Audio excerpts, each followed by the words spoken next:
Welcome everyone to the Dragoncast. I am Hail Xeon, and with me as always is Miss Mozilla Vulpix. Gabby, say hello. Hello.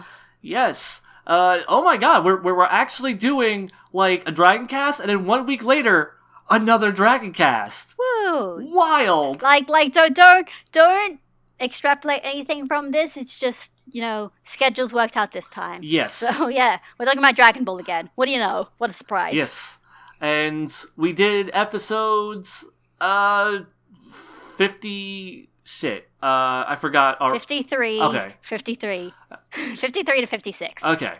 Cool. Glad you remember that, because I don't actually... I've got my notes up, so I wrote them down by the notes, by the episode numbers. Yeah, see, I never think to write down the episode numbers. I literally just write down notes, then make a space, write down notes, make a space, and that's how I know what notes are for what episode.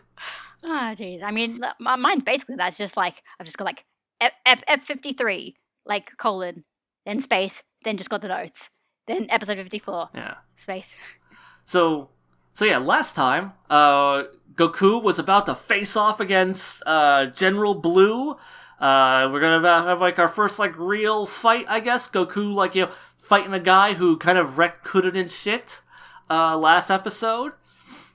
And this episode starts with, and I remember this specifically because it's my first note. It's written in all goddamn caps. 3-minute recap. Yep. Jesus Christ. I checked it, and it was I got until 4 minutes 30 when the title card starts. So it's yeah. I mean, yeah, I was saying this before, and I think I was saying this again. Honestly, when I've been having to go through some of these episodes, it's actually kind of felt like a slog, and it's because the pace is so slow, and even with the filler as well, and the filler doesn't add anything to the story, and it's just oh. Yeah, I was actually looking at it, and I'm like, all this Pirate Cave stuff is 6 fucking chapters of the manga.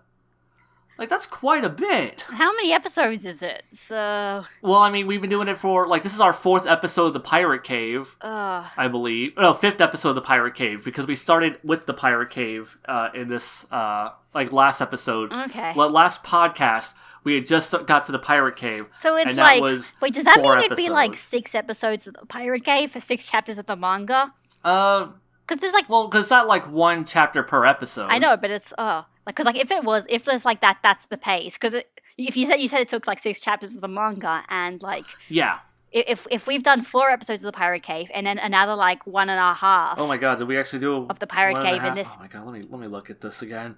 There's no way fucking hell. It's just 1, 2, 3, 4, 5, 6, 7, 8. Okay, it's 8 chapters. Okay, which is okay. Eight chapters of manga in 6.5 episodes, 5.5 episodes of anime. Yeah. Oh boy. Oh my god. Oh boy. This kind of got excruciating. I was kind of still on board. The last set of episodes we did. I'm really feeling just the grind here, the slog. Yeah, I literally after after episode 54, I had to force myself to keep watching, because it's just I got bored. I got bored of watching Dragon Ball. Holy shit. Yeah. I can't blame you here.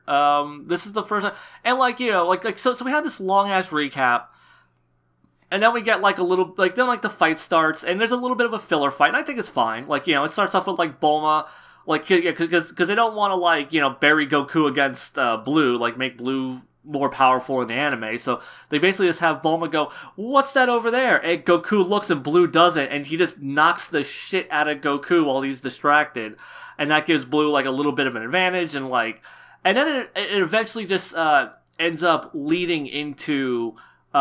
Just where the anime goes, where Goku just kind of knocks the shit out of him real quick, and just in a couple of hits takes Blue out, and leading Blue to using his powers. I've got to admit, though, I actually kind of liked. There was like it was a very short, like, bit of fight choreography, but I thought it looked really cool. Where it was like, they had a lot of fun with kind of like 3D space, or kind of sort of like almost like moving around in a big circle around the cameras, and it was like, I was sort of thinking, I'm just like, if this isn't on Sakagaburo, it probably should somebody just like make that clip and upload it to Sakagaburo because it's like kind of noteworthy. Yeah, no, it was a really great looking scene. I mean, like, yeah, like the way it was, the way they did the pan arounds, the way, like, you know, like the environment where, like, Goku's, like, you know, jumping off of, like, the cave wall to come from behind on Blue. Because, like, I know they did this with the Krillin and Blue fight as well. They had a bit of fun, like, try to kind of like make it almost like a 3-dimensional fight. So it's cool.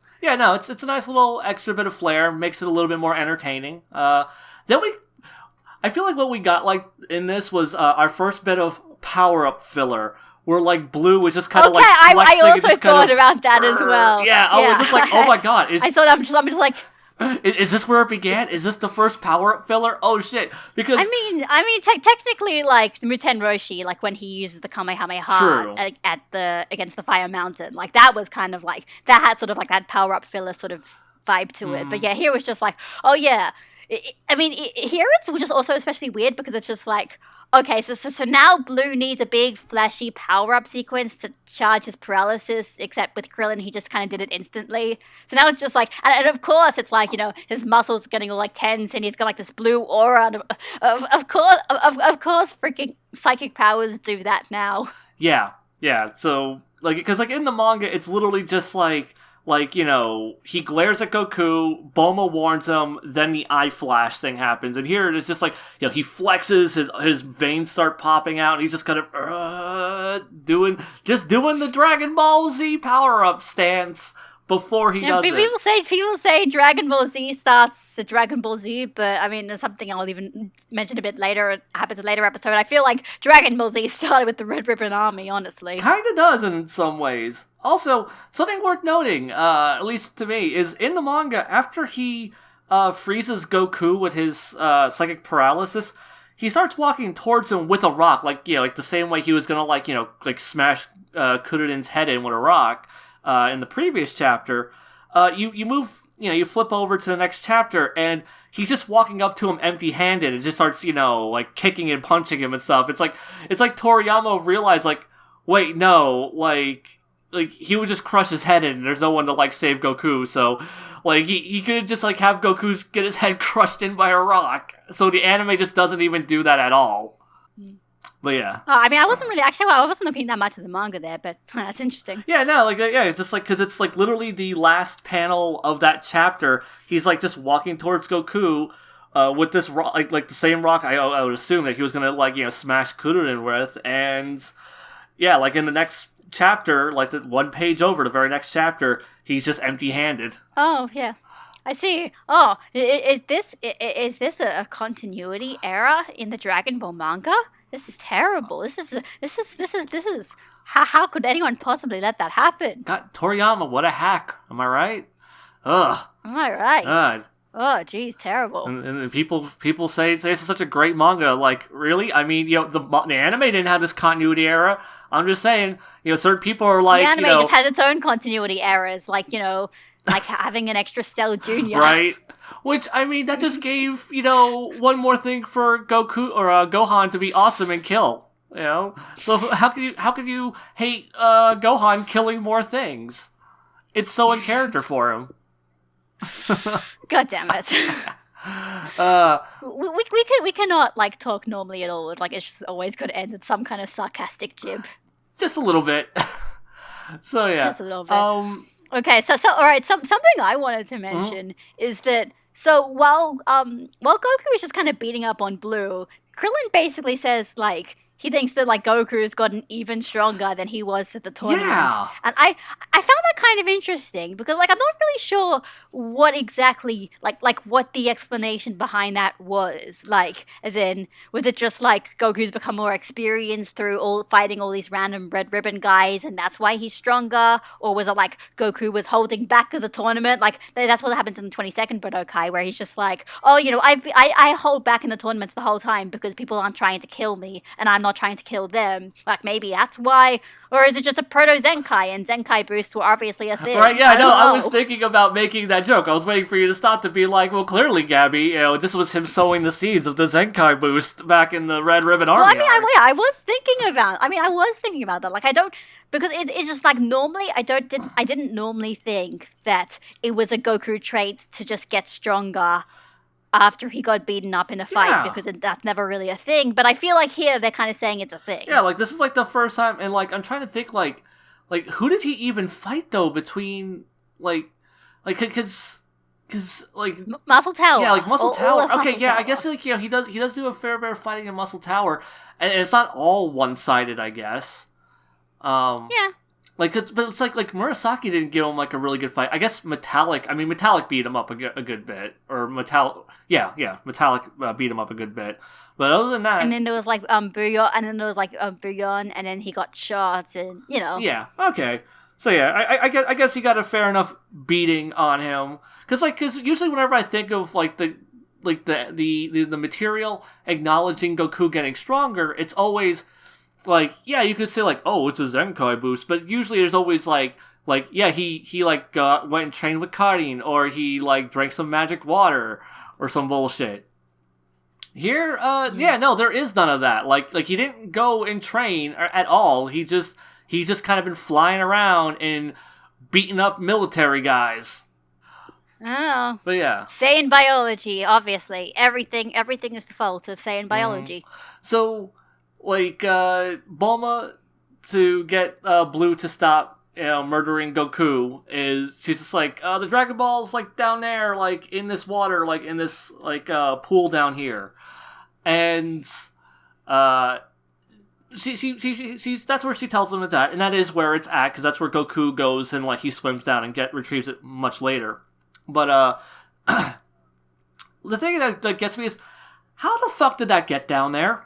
Okay, so that's your question. My question was, if she knew the whole time that the Dragon Ball was just there at the pool, why didn't she just go there to the pool? Why didn't she acknowledge that, instead of just, like, spending all this time wondering, what about the treasure, and how do you get the treasure? And obviously the Dragon Ball's there, and it's like... Look, okay... well, no, you just said the Dragon Ball's not there in the treasure chest. You just said it's in that pool over there. So why didn't you go that way? Gaby, okay, you being a woman should know women love shiny things.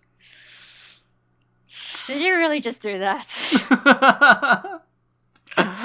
Maybe. Damn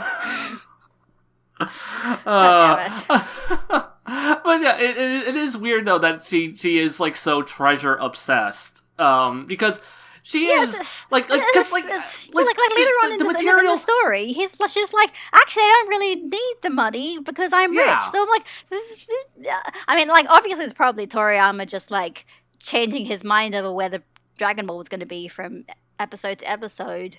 Maybe he couldn't want to be bothered with having Blue, like, rummage through the treasure chest. I don't know, but yeah, no, it's kind of weird. Like the whole thing. I mean, okay, she kind of needs to have, like, taken a diamond to give to Kuririn so it can be stolen later. So like, Lunch can be the savior later. So, like. And that's, like, a weird series of events that I definitely want to talk about when we get to it. But yeah, it is kind of weird, though, that, like, in this moment, she is, like, so treasure obsessed. And it makes me wonder, did he write that into her character for that scene just so he could have that series of events play out? Like, did he think about any of that far in advance? I mean, you know, I don't think he was really thinking about that stuff. He was probably but I mean...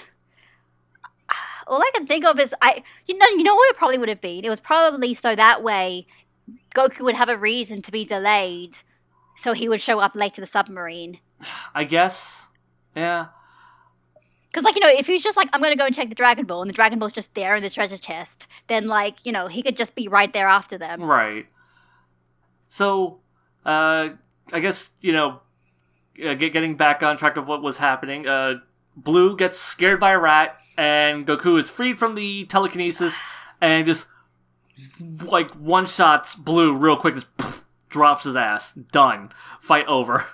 Like, I'll be honest, just this whole series of events, I'm just not really buying. It is a weird convenience that, and then a rat shows up and scares Blue. I mean, I guess it's, like, supposed to display that he's prissy. Yeah, I mean, exactly. Because there's no satisfaction to that. It's not like Goku figured out anything. It's just by pure dumb luck. No. And it's not, and even then, it's like, even just thinking about it, like, you know how I was saying last time, like, one of my issues with this Pirate Cave thing in particular just feels like they're just taking things from, like, everything, and it doesn't feel like it has an identity. So here, it's just like a rat. It's not like a talking rat. Why is there a rat in the cave? Why would there be a rat in a cave under the water? Like, how did it get there? What is it doing there? And why is it... And it's just like, and even then, like, even if you say this is a gag, like this is like the final thing, like, this is the last thing that happens, so that Goku gets to, like, beat Blue. Well, kind of, technically. It's like, at least in like an actual martial arts sort of fighting thing. It is the resolution to this whole cave subplot, like, storyline. Exactly. Yeah, the resolution to this cave storyline is... A rat shows up, and then Blue gets scared by the rat, and that freezes paralysis. And it's like, that's it? Like, that does not feel big enough to justify all the times they've been talking about, like, how intimidating Blue is, and how strong Blue is. No, it's a really weird kind of letdown on how they ended the... Yeah, I just... Like, up until this point, like I said, I have been on board... Like, yeah, like the last few episodes, it's been weird, and they've kind of done, like, these weird kind of just... It was a weird series of events that kept happening in the last few episodes. But, like, I was just like, they're in, like, this weird pirate cave, and now, like, all this weird shit's happening. And, like, there's, like, this trap, and then there's, like, this thing they have to fight. And I was totally down for all of that. I was just like, this is, like, ridiculous, and it's kind of going off the rails, and it's really fun. This is just a completely unsatisfactory way to conclude this whole thing. Like, especially, like within the anime, because, like, the anime, like, had, like, a slightly longer fight, and it kind of, was really kind of building up a little bit more tension with Blue, and it just...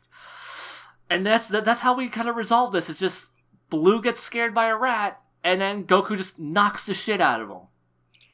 And even the other thing before that, where it's like, he's threatening Goku at gunpoint, and then, like, even after Bulma tells him where the Dragon Ball is, he still decides to just kill Goku. And Bulma's just like, oh no, not even Sun-kun could survive a shot from that gun.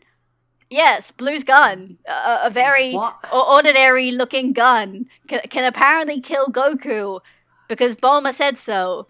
Even though gun that, like, General White had, which was, like, specifically supposed to be stronger than an ordinary gun, and might have actually specifically killed Goku, Goku was totally fine. I mean, he was hurt a bit, he got knocked out a bit, but he was okay in the end. So, like, it's like, Toriyama, like, what are you even saying? Like, this doesn't feel believable at all. Yeah, no, it didn't work.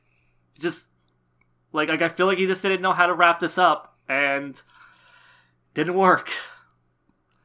That's all there is.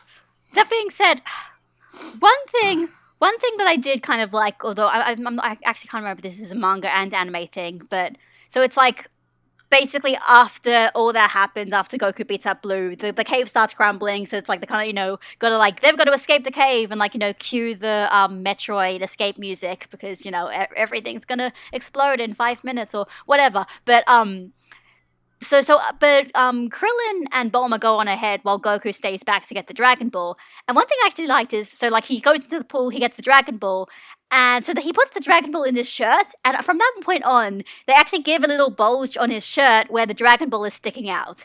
And they didn't do that before. Like, in other points where he's had the Dragon Ball just hiding in his shirt, you never really got to see it. But here it's like, they actually paid attention to detail to be like, oh yeah, you'd probably see it if it's just like, he just shoved it in there. Huh.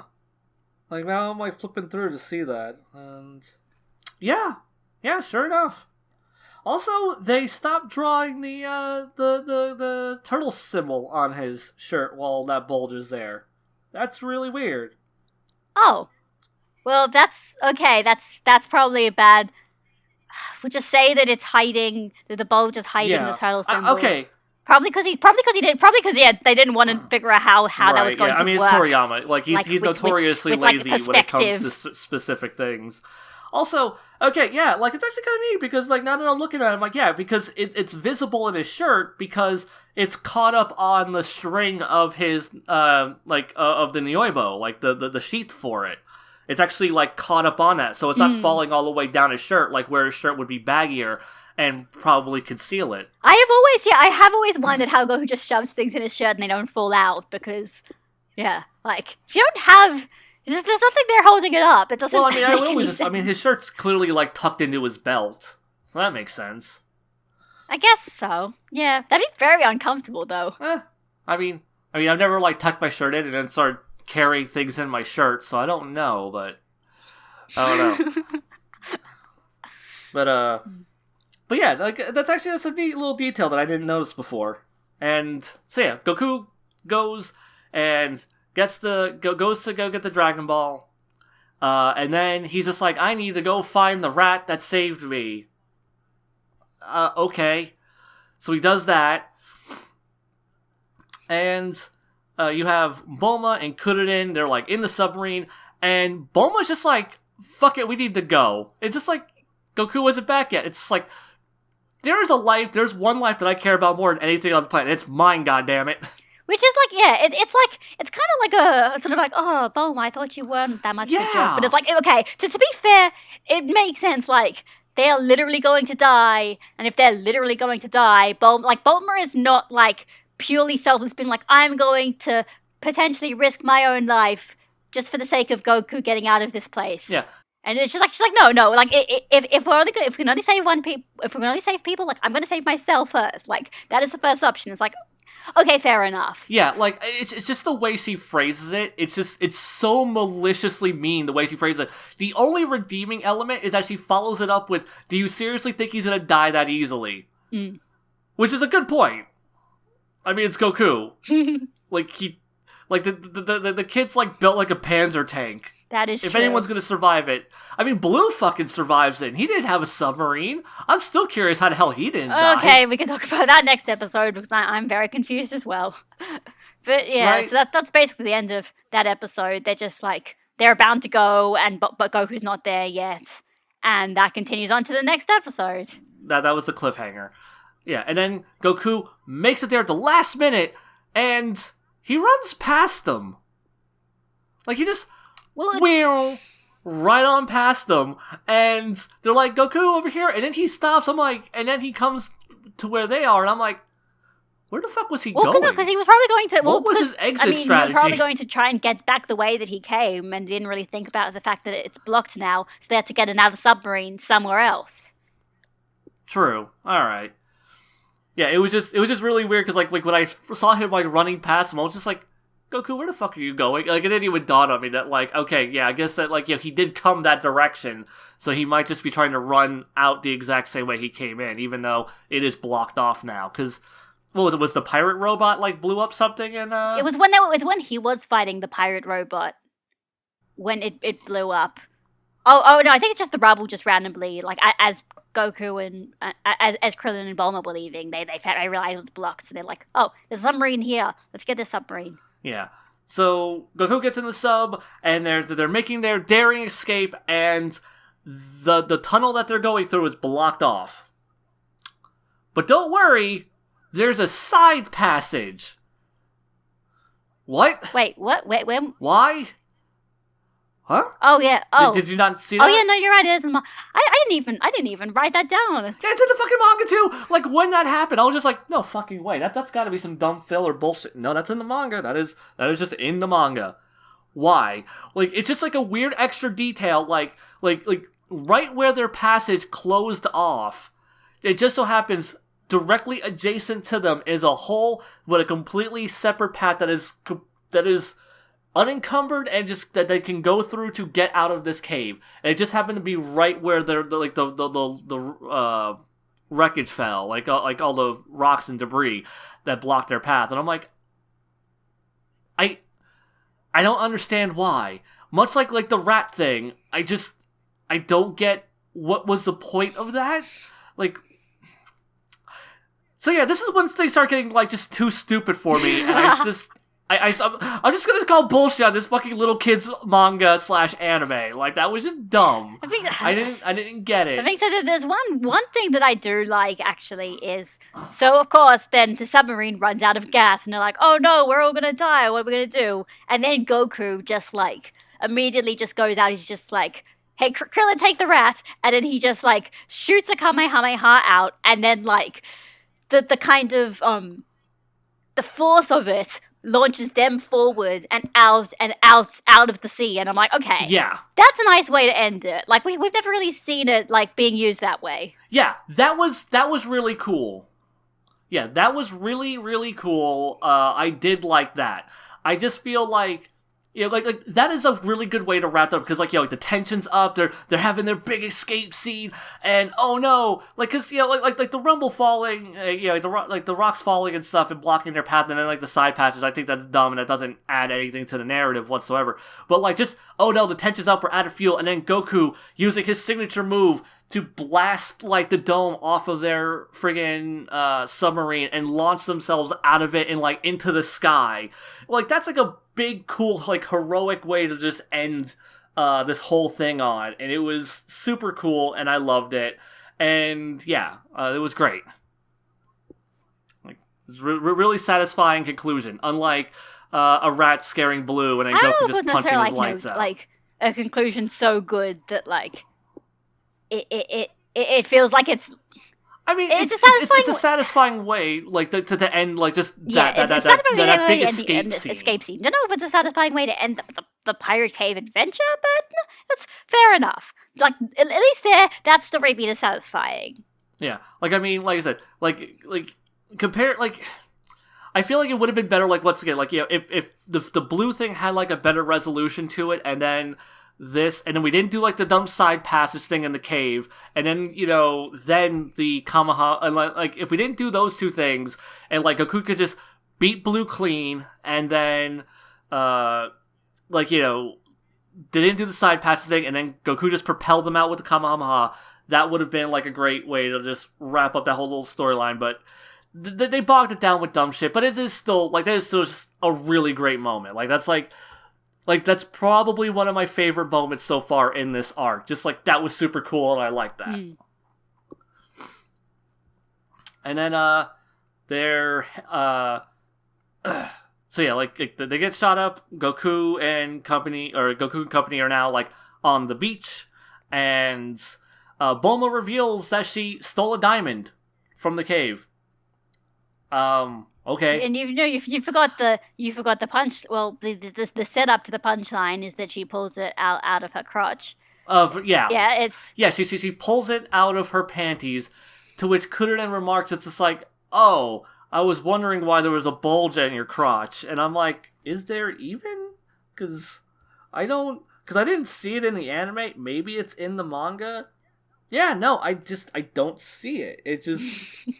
Well, like, I mean. You know, and that's a big ass diamond too. I mean, like, that is a big hunk of. But are you like, actually going to draw that though? That's the thing.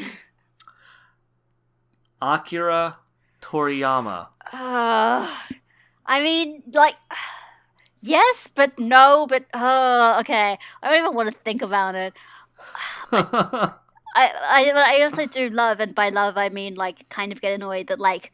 Basically, nothing really happens for the rest of this episode. Yeah. It's basically just, like they decide they're gonna, like, you know, part ways, because Goku's just like, or like, Bulma's just like, yeah, fuck this, I'm not getting involved with the Red Ribbon Army anymore. This is bullshit. And Goku's like, I didn't ask you to come along in the first place. Which is fair. Yeah, so much for Bulma being part of the Dragon Ball adventure. Like, right. you think that she's going to be like a big part of it, but now it's just like, actually, Never mind, screw it. Goku, you go off on your own. I'm Well, deciding the thing that is, though, like... Bulma doesn't need to be here. Yeah, the thing is, though, like, because it's not like, Bulma immediately exits the story at this point, either. Like, she still sticks around for, like, quite a bit. Yes, kind of. But it's like, when she does come back, it's kind of like she's just, like, part of the selective people who haven't been into the story up until now. Well, no, I mean, like, from here, like, she doesn't just, like, get in a plane and leave. Like, like, the next series of events, she's still present for, is what I mean. Right. But at this point, they're on the beach talking about how they whipped the shit out of the entire, like, Blue's entire platoon. And then there's just, like, this filler soldier, like, in, like, the, like, Blue's, like headquarters, like, his station. And he's just like, oh, fuck, these three did what? Oh, no. And then Goku and company just kind of start strolling in, and he just hides in, like, the shelves, just curled up in a fetal position, hoping to not be found. And I actually kind of like that. Like, that was actually really funny, just seeing, like, this soldier just hiding there. And then, like, Goku just shit talks Red via some, like, the communication thing, the radio. And that doesn't lead to anything at all, because that's all filler. This is all filler from here. Yeah, I mean, like, on paper, it sounds kind of cool. It's like, oh, they're, like, interacting. Maybe they'll have some kind of interesting interactions. But it's just kind of like Goku just not understanding what the hell the speakers are. Right? And there isn't even any hints that Goku, like, it's the guy who, like, immediately just destroyed his entire base kind of thing. Yeah, like he has no clue who he's talking to, and Goku has no clue who he's talking to, so, like, the whole scene has... Because, like, when that scene started happening, I'm like, oh... Like, because I didn't remember that thing happening, so I was like, oh, that's really cool. Like, these two are actually going to talk, because I know they're not actually going to meet in person. So, like, oh, this is going to be, like, the anime's adding in a conversation with them, and it literally goes nowhere. At no point does he go, like, this is Commander Red of the, like, leader of the Red Ribbon Army, blah, blah, blah, blah, and Goku being like, oh, well, I'm going to beat up all your soldiers, or anything. Like, we don't get, like, any kind of exchange, and it's such a fucking waste. God damn it. God damn it. So then, after that waste of time happens, Jesus Christ, yeah, like, this is where I have to, like, just stop defending filler in Dragon Ball, where I'm just like, God, fucking end, I'm bored. Like, I just, like... It only took 54 episodes. Yeah, no, because, like, I have been, like, the staunch defender of the filler so far, being like, I really enjoyed this, and I like this idea, and this I think had merit, and I feel like this added this. Here, I'm just like, for fuck's sake, this went on too long in the manga. This needs to goddamn end. So, and specifically, I don't mean the Red Ribbon Army arc. I mean, like, this whole pirate cave diversion thing. It goes on so long. It's like, having more adventures, okay, cool, will be fine, but it's like, none of the, like, the Pirate Cave didn't really lead to anything. I mean, we found out who Blue was, I guess, but it's like, they get a Dragon Ball. It's just like, it's specifically like that's they get a Dragon Ball, but it's like, I'm talking about more in terms of, like, the characters, not in terms of, like, what thing they've ticked off their checklist. Like nothing really changes. I guess Bulma finds out who Krillin is, but it's not like there's any sort of change in that relationship. It's like, well, no, like she had met him at the tournament. Oh yeah, so I don't even know. I don't even know what the point of all of this was. Like, so it's like, in the manga at least, it's like, okay, it's just like, it's almost just like blink and you miss it. But in the anime, it's like they're just putting filler here, trying to, like, almost act like there's something more, and there's nothing. Like, even if you say what you want about the Goku Frieza fight, at least the Goku Frieza fight has something to it and feels like it deserves attention. The Pirate Cave doesn't feel like it deserves all this attention. No, it doesn't. Like, I mean, there are some good parts to the Pirate Cave stuff. Like I said, I was rocking this for quite a while. I was defending it. But, like, just that last episode was such a slog, and just, like the filler here, where it's just, like, they're out of the Pirate Cave, thank goodness. And now it's just, more padding, and it's just dragging this shit out, and I'm just like, for fuck's sake, just get back to Kami settings, and just move on to the next goddamn plot point, for fuck's sake. The big question is, would you rather have Unnecessary filler or more Kami-sen trying to like pervert lunch?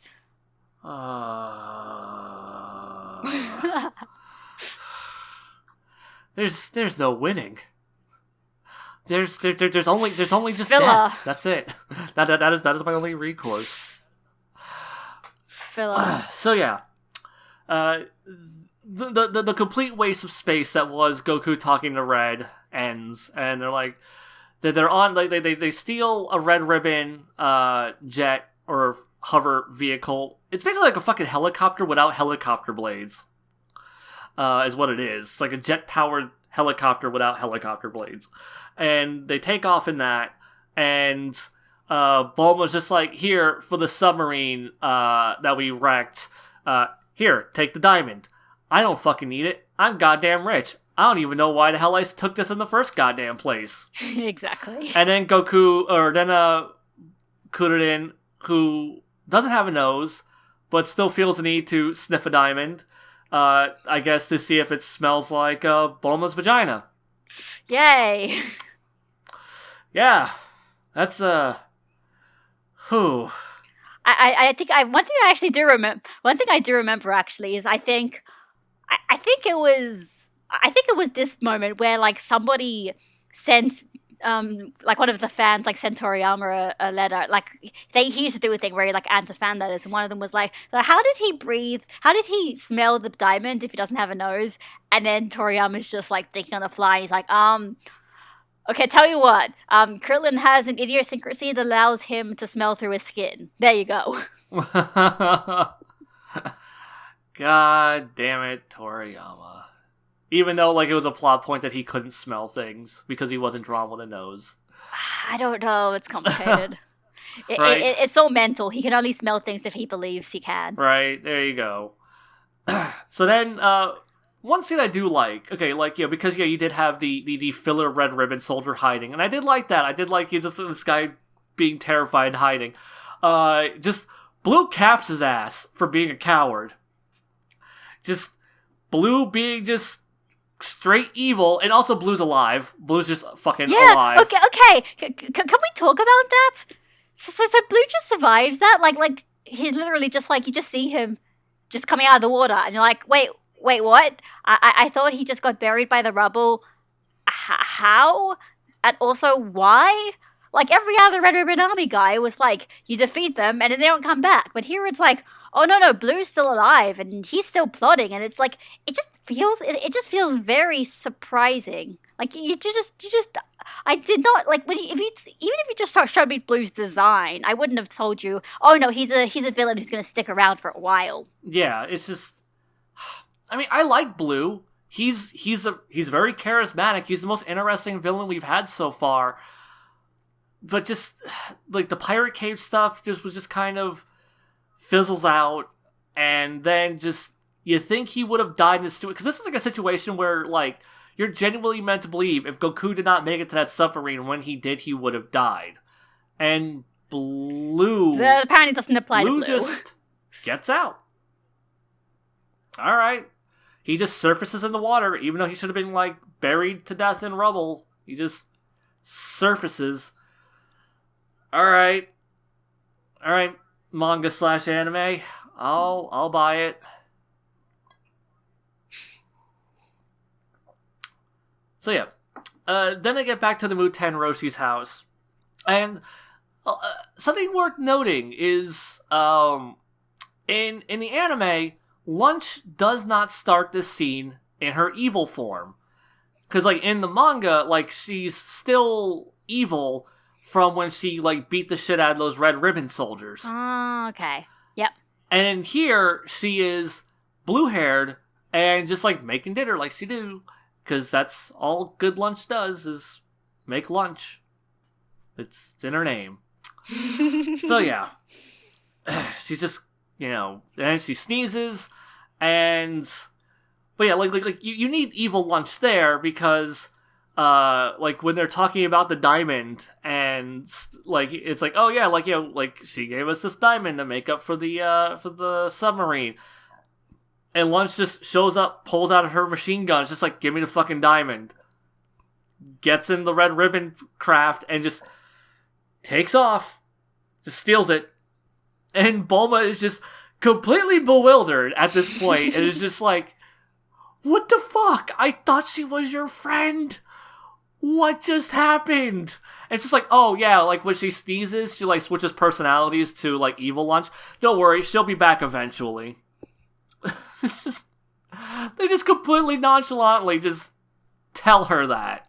Just like, yeah, no, it's just a thing she does. I mean, to be fair, Lunch nonchalantly told them that the first time it happened. True. That is a thing. Like, she... Like, and once again, I still wonder, does Evil Lunch know that there's a good Lunch and that she changes personalities when she sneezes? So, yeah. I don't know. Like, I have to imagine, that, like, the reason blue-haired Lunch knows is because, like, when she's good, people had to explain this to her. With Evil Lunch, nobody would talk to her because they were too busy shitting their pants. That's a pretty good headcanon. Not gonna lie. There you go. That's what I'm going to believe from this day forward. That literally just crossed my mind as I was wondering about that. But yeah, so the episode basically just ends with them being like, she'll be back. It's a thing she does. Like, she'll sneeze at some point and fly the diamond back. And, like, Blue is hiding out. And that's basically where that episode ends. You know what? I've got to say, one thing that I was thinking about, what I was thinking when I was watching this is, I'm surprised they didn't use the diamond as, like, some kind of plot point. As in, they're talking about, like say, when Blue is hiding behind them and hearing them talking about how it's gone, like, he would think that they're talking about the diamond instead of talking about the diamond, they're talking about the Dragon Ball. And then that throws him off everybody's trail. Like, that's what I thought the entire point of the diamond would have been. Huh. But, like, that's kind of, like, because that makes sense, right? And it's like, they're even, like, you know, they're similar sizes, similar shapes. So you'd assume it's like, if they talk about the diamond, like, he could think that they're talking about the Dragon Ball. But that's totally not what they do. Yeah, no, like here, the whole diamond thing is to get Lunch off the island. So that way when Blue uses his psychic abilities to control some ropes and tie everybody up, Lunch can show up to save everybody. And like I said, this whole thing with the diamond is such a weird series of events because you have Bulma acting, I'm not going to say out of character, but just doing something that doesn't make sense for her character because she's rich. She has no need for money or jewelry or anything. Like, she's literally the heir to the biggest company in the Dragon Ball, and like they haven't established that she's the richest girl in the world yet, but we know capsules are like the number one primary technology in this world, and that's where her family, like, you know, that's where she gets all her money and resources from. So we know she's fucking rich. Just. So yeah, like it's just weird. It's just weird that they did this whole diamond thing. It's like she goes and takes the diamond. And it feels like I said, like I feel like this is like an intentional thing. Like Toriyama like had some kind of plan because like, you know, because the diamond goes to Kuririn, and then from like he goes to give it to the Muten Roshi, Lunch steals it, and then Lunch can come back to save them after Blue leaves. Like it's a really interesting series of events, but it's all kind of kicked off by Bulma just doing something that just. I don't understand how that made sense for her character. All right, can we just talk about Blue and the ropes? Yeah. Because god damn it, I'm not, after all, I think everybody who's seen the Dragon Cast has known all the times that we go around and try and sarcastically attempt to power scale, and we just make fun of this whole thing. But this is one point where I legitimately do not understand. The power scaling. Yeah, no. I can't believe I'm saying this, but okay.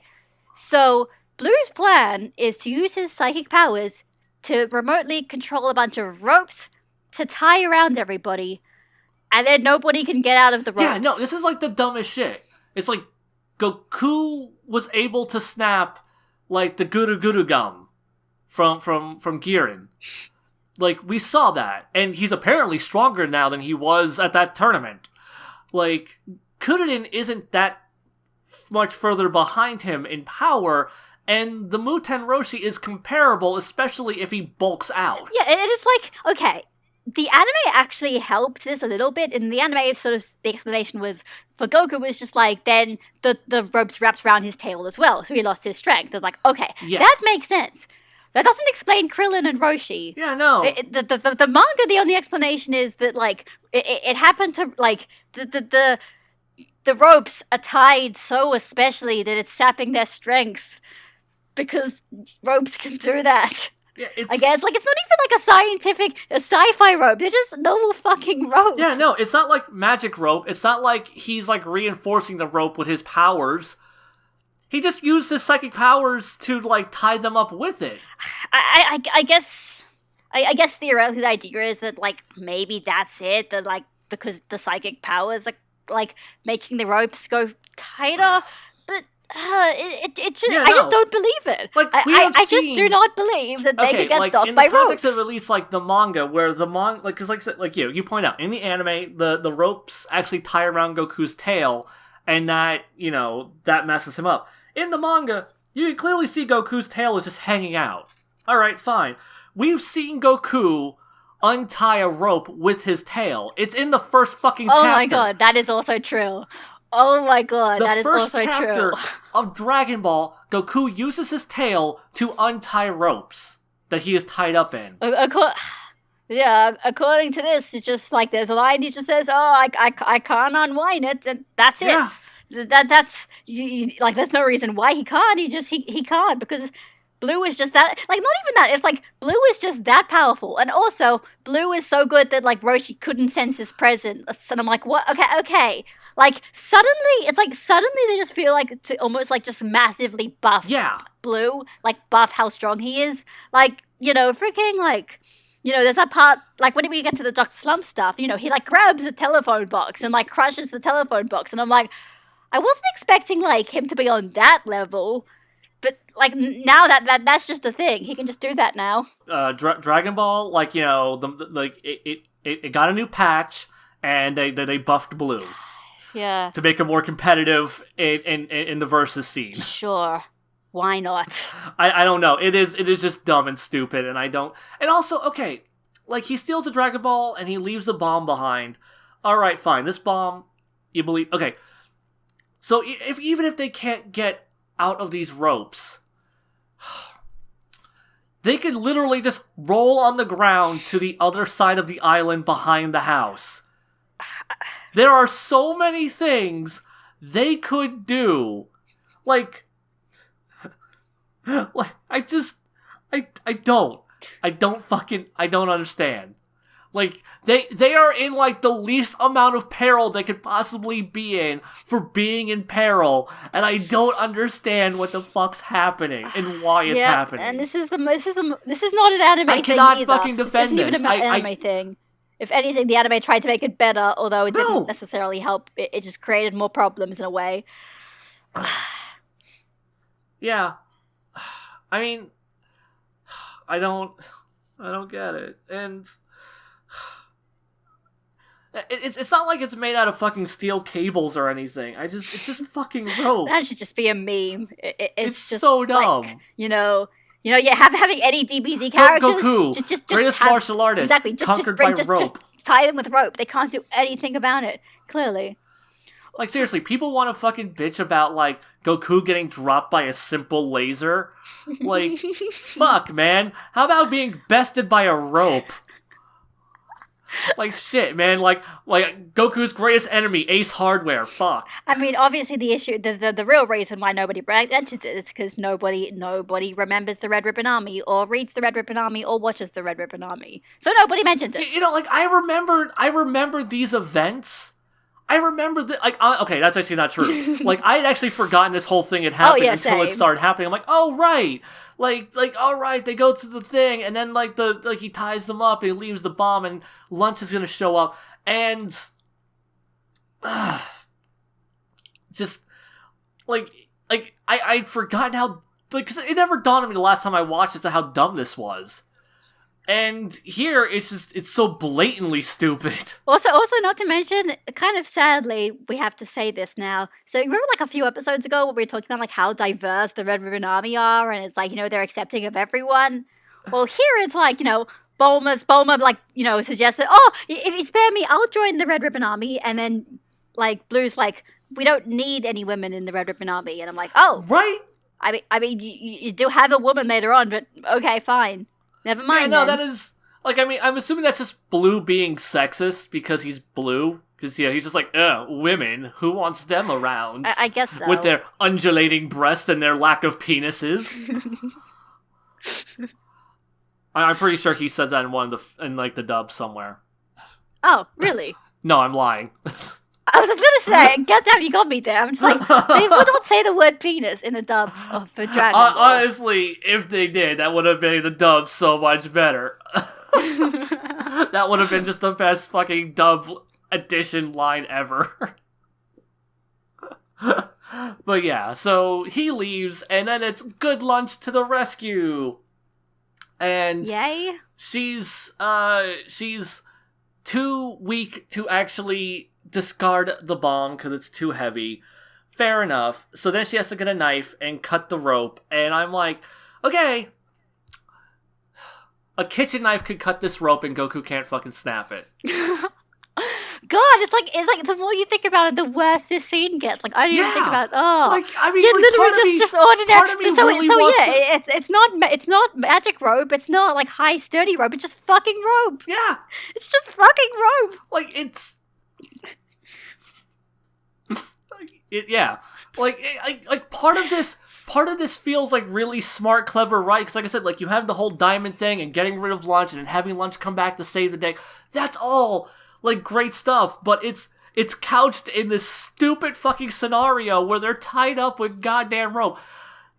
Characters who can just punch through fucking cars are tied up with rope and can't break them. It's so dumb. It is. We've seen them get out of worse restraints, and it's just, oh my god. Is this what it's like to be a power scaler? How do these people not fucking kill themselves? Oh god, I totally, yeah, I understand now. God, no wonder they're so bitter. Like, it's like everything that's just like, I can't let this go. I understand why you can't let this go. It's just like, you just can't unsee it. Yeah, like this just feels like max stupid. You know what? No, Sion, we have to stop. We have to stop right now, or else we're going to become power scalers. We have to stop. We need to move on. Like, for the sake of our sanity. Oh god, this is where, like, next Kamehameha, we just usurp the power scaling panel and do our own and just bitch about ropes for 45 minutes. To be fair, like, if that was like a parody, like that'd be the best parody panel ever. Anyway, okay, so I would do it. They win. Don't worry, the bomb explodes in midair. Everybody is fine. Yeah. It's fine. Oh, okay. Sorry, was just one more thing I want to mention. So there's one point where, because I am kind of immature, I guess. So they have a joke where like Roshi is like struggling to break free and stuff, and you think he's gonna like do something, and he just farts, and I'm just like, This is like a bad DBZ joke before DBZ was even a thing. Just making fun of the fact that, like, when the characters are doing concentration, powering up, it looks like they're about to take a dump in the toilet. Yeah. That they have this. Yeah. It's just like, oh, you think he's gonna do something? Oh, it's just a fart. Yep. So yeah, there was that filler joke, and anyhow, Goku gets on the Kintoon and goes after Blue, and they have a distended chase scene. Which, I actually wrote, like, Goku chases after Blue, ... The anime gets weird with this.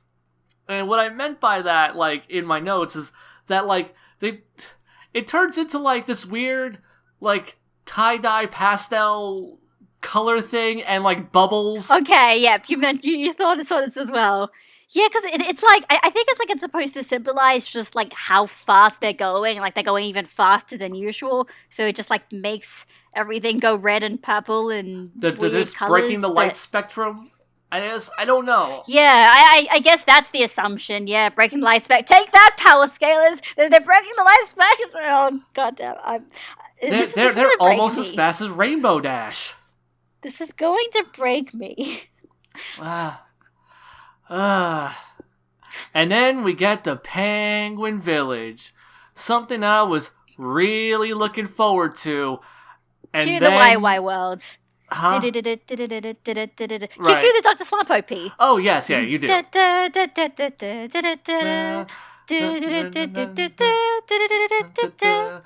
no, like it's great.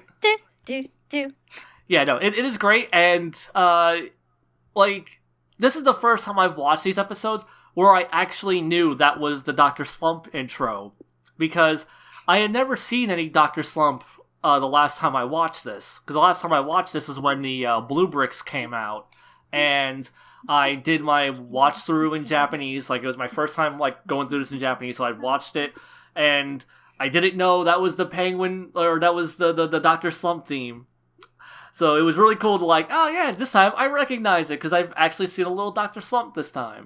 So yeah, that was great. And oh yeah, like I feel like this is the point where it's like we can basically just like stop and just talk about this out of universe because it's fascinating. Because like if you think about the like looking at this context, so essentially it's like, oh, they just show up. So for those of you who don't actually know and don't understand what the hell are going on in these next few episodes, is so before Dragon Ball, Toriyama made a manga series called Dr. Slump.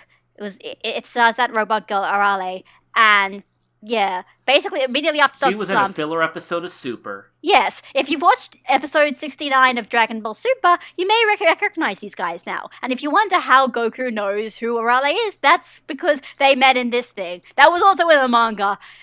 I actually have no idea why Toriyama decided at this point, while Goku is chasing General Blue, it'll be the best if they just go back to the location of his old manga world and imply that they live in the same universe. Yes.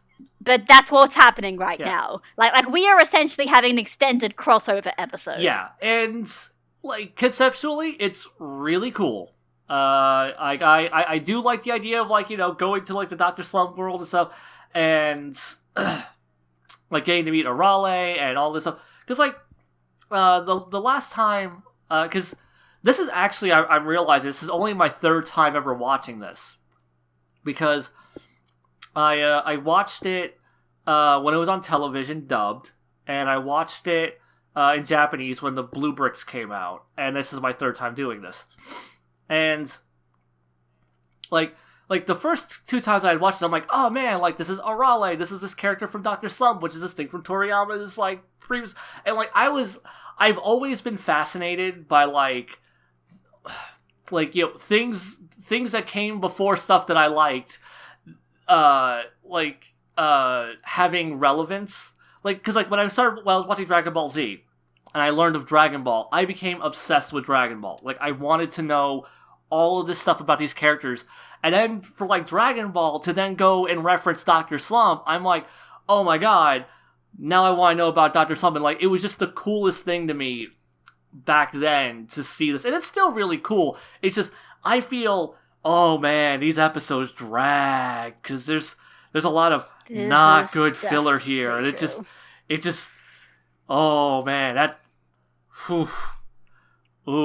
That being said, I think there is some maybe not necessarily advantage to the filler, or just more like I actually, because like if you look at this sort of deeper, like sort of go outwards, go into the sort of the production side. That's the thing I find really fascinating, because the thing is, like, it's essentially the people at Toei who are sort of making Dragon Ball are also the people who were kind of just before doing Dr. Slump. Right. Like, Shinsuke Kikuchi still did the music for Dr. Slump, and they did the music for Dragon Ball. And in fact, they actually go back to Kikuchi's Dr. Slump OST for these episodes. Yeah. And it doesn't feel out of place at all because it's the same composer. Yeah. And it's like, I'm assuming probably, a lot of the same animators, probably a lot of the same people are doing this. And so what it kind of feels like is the anime's way of doing it is almost like, we're just going to have another episode of Dr. Slump. Or in fact, another few episodes of Dr. Slump. Except this time, Goku and General Blue are in there as well. Like, I don't, to be fair, I haven't actually watched the Dr. Slump anime, so maybe the Dr. Slump anime does have a different feel to it, and these episodes don't have that kind of feel, but that's what I thought it was to me. Just like, especially because, like, if you look at, I was looking this up and stuff, so, and like, Dr. Slump had only finished like a bit over a year ago. Mhm. So it's like, this is kind of comfortable. This is like safe and familiar. This is stuff that like you'd assume that most people had been watching before they'd been watching this. So they kind of know. They know what they're getting into. They know what Dr. Slump, even Dr. Slump filler is like. Right.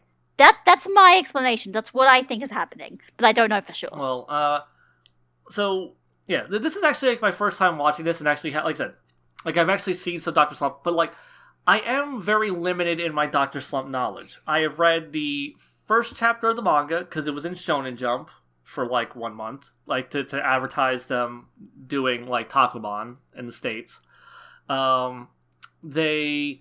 Like I've seen the first episode of the anime, and I've seen the first Dr. Slump movie, and I've seen the beginning and end of the second Dr. Slump movie.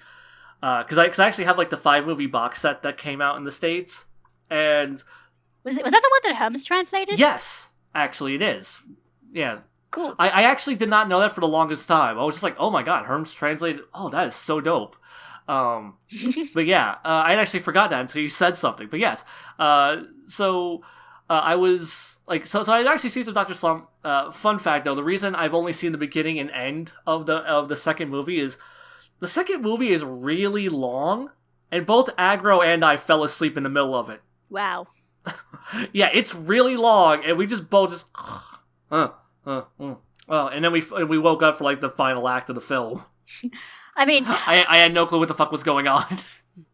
I mean, It's a really long movie. my Dr. Slump experiences, I've read the first 2 volumes, and I have randomly looked at some of the volumes where some of the other characters were introduced, just to kind of figure out who exactly they are. Okay. So like I looked at the chapter of what's name Butcherman's like introduction, like his little character arc thing, because I was like, I have no idea who this guy is. Right, yeah. I know. That's... And the Tsuns as well, because I didn't know who the Tsuns were. It was Right. like, the first two volumes, like, RLA, Akane, PSK, and like one of the Gachans, but not the second one. So it's like, okay, so I looked up some of that stuff to kind of understand who they are, but that's about it. Yeah. See, that probably helped you, and this is probably why I didn't get as much enjoyment as... Because, like I said, the first time I had gone through this, like, the first 2 times, like, I was still kind of in this, oh, that's really cool. Now, like, when I'm kind of going back through this, and I've already kind of been slogging through these episodes, and I'm just fucking bored, and, okay, at first, I am totally on board, because we're getting, like, here's all your classic Dr. Slump characters, and here's Senbei, like doing peace signs in the corner, and, like, in the background, and, like, that's really great. He's just like, sorry, I haven't been on television in a long time. I'm really just soaking this in. And, like, that's great. I love that. And then, Goku and Blue end up... Well, Blue crashes his friggin' jet thing into a mountain. And Goku... Shit, what the hell did happen? Oh, right, Blue, like, blasted him off of, the Quinto-un by hitting, like, some thrusters on his jet. And which is what propelled him into the mountain. And that's basically where this episode ends. And then we get into the actual I found it really weird that we get, like, so much Dr. Slump stuff, in the beginning of this, or at the end of this episode, because you think they would have just saved it and then just done. started at the beginning of a new episode, like something like, say, in like Dragon Ball Super episode 69, example, that episode where it's like it just starts the episode off by being like, oh, Arale is going to be in this episode. Here's some Dr. Slump establishing stuff. So for people who kind of know, but they don't really do that. They do it in the middle of this episode. And although I do think one thing advantage I kind of like about this, one thing that's kind of funny is that like the narrator does the usual kind of narrator, like, oh, what's going to happen next? What is this mysterious place and everything? But then like the narrator is just like, oh, it's like, what is this place? And he's like, I bet you already know, because that's the thing. Like, the assumption is that the audience watching Dragon Ball right now, watching it like in 1987, know what this place is. Yeah, no, because well, Dr. Slump was a household name by that point. Like, yeah, they know this. Like, that's the thing. It is one thing. It's like, I actually have no idea how the dub handled this at all, because like, no, we have no idea who these people are, because Dr. Slump is not a thing really outside of Japan. Yeah, no, like, maybe it is like other countries, but not in the West. Because I don't remember at all how, because like I said, like I watched this dubbed when it was on television. I haven't seen it dubbed since then, so and I didn't check for this go around, so I didn't. I legit. Yeah. Yeah, no, it's weird. Like I would like to think that like they would have been clever and been like, what is this place? I don't know. I never watched Dr. Slump. You know, but I doubt like Funimation would have been that clever, at least not in like 2000. And you know, not wanting to endorse a show where, like, you know, one of the things is like having jokes about people's vaginas and, you know, poop and all that kind of stuff. I mean, I just remember vagina because there's one chapter in Dr. Slump where basically Arale asks Senbei why she doesn't have any private parts, and he's like, because I haven't actually seen any women's private parts before. And then he just randomly invents a machine that like can just like see through everything, and then he's going to use that to look at a woman and then see a woman's private parts, and then it just, you know, ends in hijinks. Yeah, it's one of the very early chapters. Whew, I would imagine. All right, man. Dr. Slump. That's the kind of thing that happened to Dr. Slump. You know, alright, I mean, I'm not even gonna say, like, that's less classy than some of the other things that's happened in Dragon Ball up until this point, so... Oh. So one good thing about this episode, 1 minute recap. That is true. That's it. Just 1 minute of recap, and it's done. And we are now just in, like, Penguin Village, and Goku meets Arale, and Goku goes to where Blue was, and Blue is like hiding out because, you know, of course he is. And we confirm that at this point, Arale is as fast as Kintoun because she ran to where Goku went while Goku rode on Kintoun, and she shows up shortly after him. He even says, like, "You're as fast as Kintoun." Yeah. See, basically. Because I mean, I don't really know this stuff that well because, like, yeah, I didn't really get to the point where, like, they started using Arale's strength as, like, kind of, like, this gag of that can just, like, kind of do anything. But, like, I mean, we've all sort of heard that, like, there's one point where she just, like, chops the earth in half with one punch. So, yes. You know, I mean, Super directly references that too. Yes, like essentially, as what Super would basically say is that she is a gag manga character, and so as a result, she's basically as strong as the plot demands her to be. So she's like the strongest thing ever. Yeah, like she is like I feel like Arale will always be in comparable strength to whatever she is around. Like, you know, like the Kintoun is like the fastest thing in Dragon Ball right now. How fast is Arale? As fast as Kintoun. Basically, Arale is Goku always... and Vegeta are going toe-to-toe, and like... Yeah, I was going to say, basically, Arale is always stronger than Goku. So, however strong Goku is, Arale is stronger than that. Right? Man. Now I'm just thinking back to that glorious episode of Dragon Ball Super, and just all of those salty Vegeta fanboy tears. Was that even people actually got upset over that? I mean, then again, because I was going to say, like, I legitimately wonder, you know, if you guys are listening here, and, you know, like, maybe leave a comment about how did you guys react to when you saw these episodes? Because, like, no, it's fine. There is no expectation that anybody would know who was watching this, like, on television.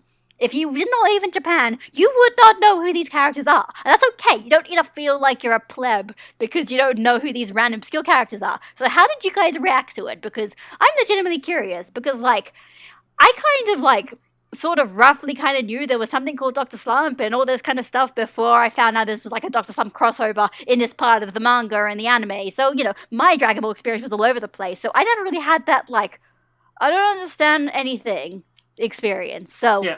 My frame of reference, the first time I saw this at very least, was I knew Dr. Slump was a thing that came before Dragon Ball.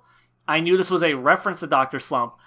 I didn't know who any of these fucking characters were, and I don't even think I knew Arale was a robot. Like, going into this. So, like, I was just like, okay, yeah, these are all characters from a previous Toriyama series. Gotcha. And I just rolled with it from there.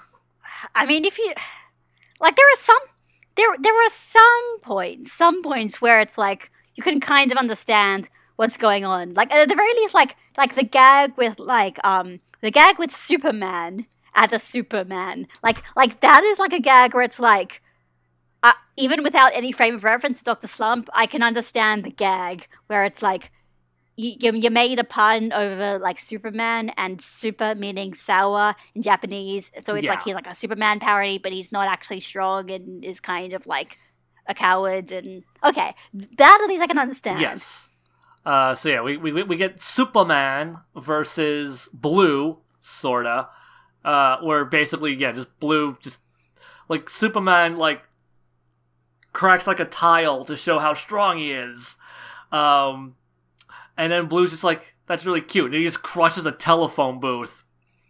And just takes his goddamn car. And yeah, of course, yeah. Like that's a good gag, and that's in the manga. I've got to say. Yeah, no, I love that. That was great. Yeah, like this is like the anime does it very differently. And to be fair, I'm all right with that. I think that makes sense because like there are just gags that just do not make sense in the manga. It's like the way that the manga opens is like, that part where like Senbei is kind of like hogging the camera and cogging because he like wants to be on TV. So basically what happens is they do a thing where it's just like everybody's just gradually like as the characters just sort of walking around, everybody just shows up to just like hog the camera, the manga panels because they just want to be in the manga. So they just show up, everyone's just showing up and leaving, and like Akane is just getting like increasingly annoyed because it's just like, ugh, guys, stop being so lame. But the anime doesn't have that, and the anime tries to kind of give a bit of a plot behind a lot of things, and that they have another thing with like Taro shows up later as the policeman to like kind of like try to sort of book Akane for being Akane being kind of rebellious. And then later on, it's like the police and Taro meet up with Blue, and then Blue just like totally deals with them and their guns, and is kind of just like steals their car as well. Yeah, that was, man, that was just weird and redundant. The stealing the car for a second time was also weird and redundant because like I get the idea they wanted to put in, they wanted to pad this out and put in some more extra things to kind of just sort of end up leading it to the scenario where. The same scenario in the manga where Blue is going to Senbei's place, right, to try and like get an airplane to get out of the Penguin Village, and Goku is going to Senbei's because he needs to fix the Dragon Radar. But like they do this whole thing where it's just like they go on him and Arale go on a big wild goose chase for Blue until only like after the wild goose chase does Goku think about like getting the Dragon Radar and realizing it's broken and being like, oh, I can take you to Senbei, and he'll just go in, yeah. Like, okay, so I feel like if I were more familiar with Dr. Slump characters, like with Dr. Slump in general, I would get way more out of this. I got out of all this filler, even though it's super redundant. I feel like being like, oh, it's that character, and yeah, they're back for this scene, and oh, it's this character, I get to see them after it, and like I feel like I would get that, but because I don't have that history, I'm like, here's a character referencing a thing I have no context for.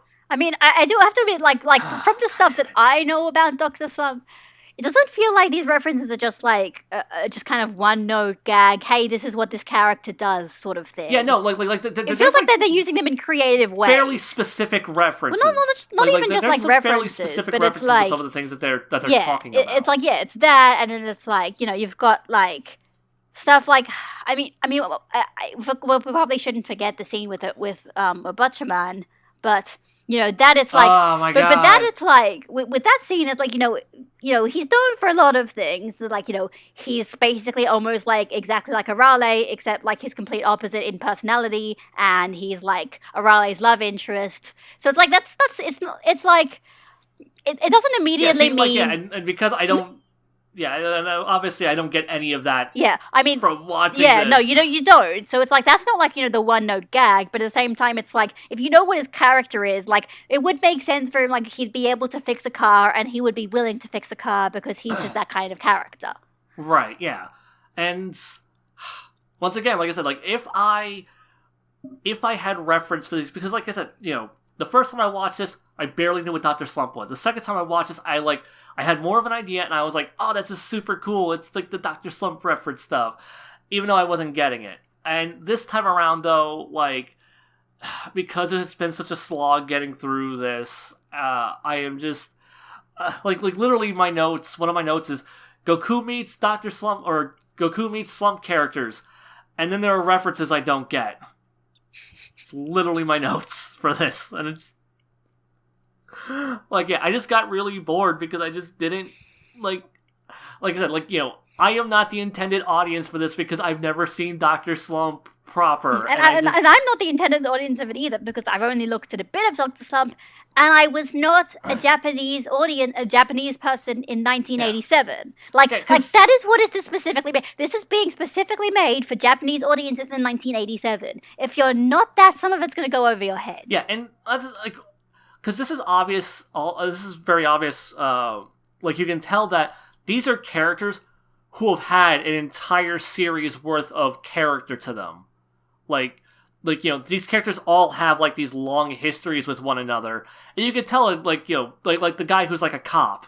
Like, you know, and his dynamic with the orange-haired girl. Like, you could tell that there's some sort of dynamic there. Akane and Taro, excuse me, I know their names. Okay. That means, it doesn't mean anything, no, it's just, well, and even then, like, there's actually even more dynamics in the manga where they have, like, you know, oh, what are you guys going to be doing on your summer vacation? And they have all these answers that kind of, like, are sort of relevant to their characters, and you kind of learn things. You learn that Taro is going out with Tsuruin and, like, all this other stuff. And it's like, okay, that's cool. Yeah. So, yeah, like, yeah, there's, like, you know, things, and, like, yeah.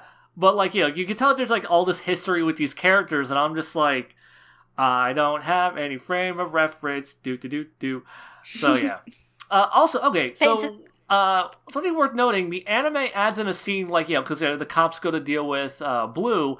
They know who the Red Ribbon Army is in the anime. Yeah, I was going to mention that. Yeah, so that is I'm pretty sure that's an anime only thing where it's like only the cops, to be fair, like not everybody in the Penguin Village know the Red Ribbon Army, but it's like, yeah, the idea is, and it can't be an idea because, you know, it just bends your head if you think about it too hard, so you can't say that, like, oh yeah, no, and Dr. Slump and Dragon Ball take place in the same universe because look, these guys have crossed over with each other and have talked about each other, and like they live in the same world, and, you know, they can just literally just fly somewhere and end up in Penguin Village. But it's also like if you can, but then it's like, you know, Arale and Dr. Slump has a completely different, you know, genre, and like Akira Toriyama appears in Dr. Slump, like he's a character, like he shows up sometimes. To be fair, he also shows up in Dragon Ball. He shows up like twice, once at like the very beginning and once at like the very end. Yeah, he still shows up.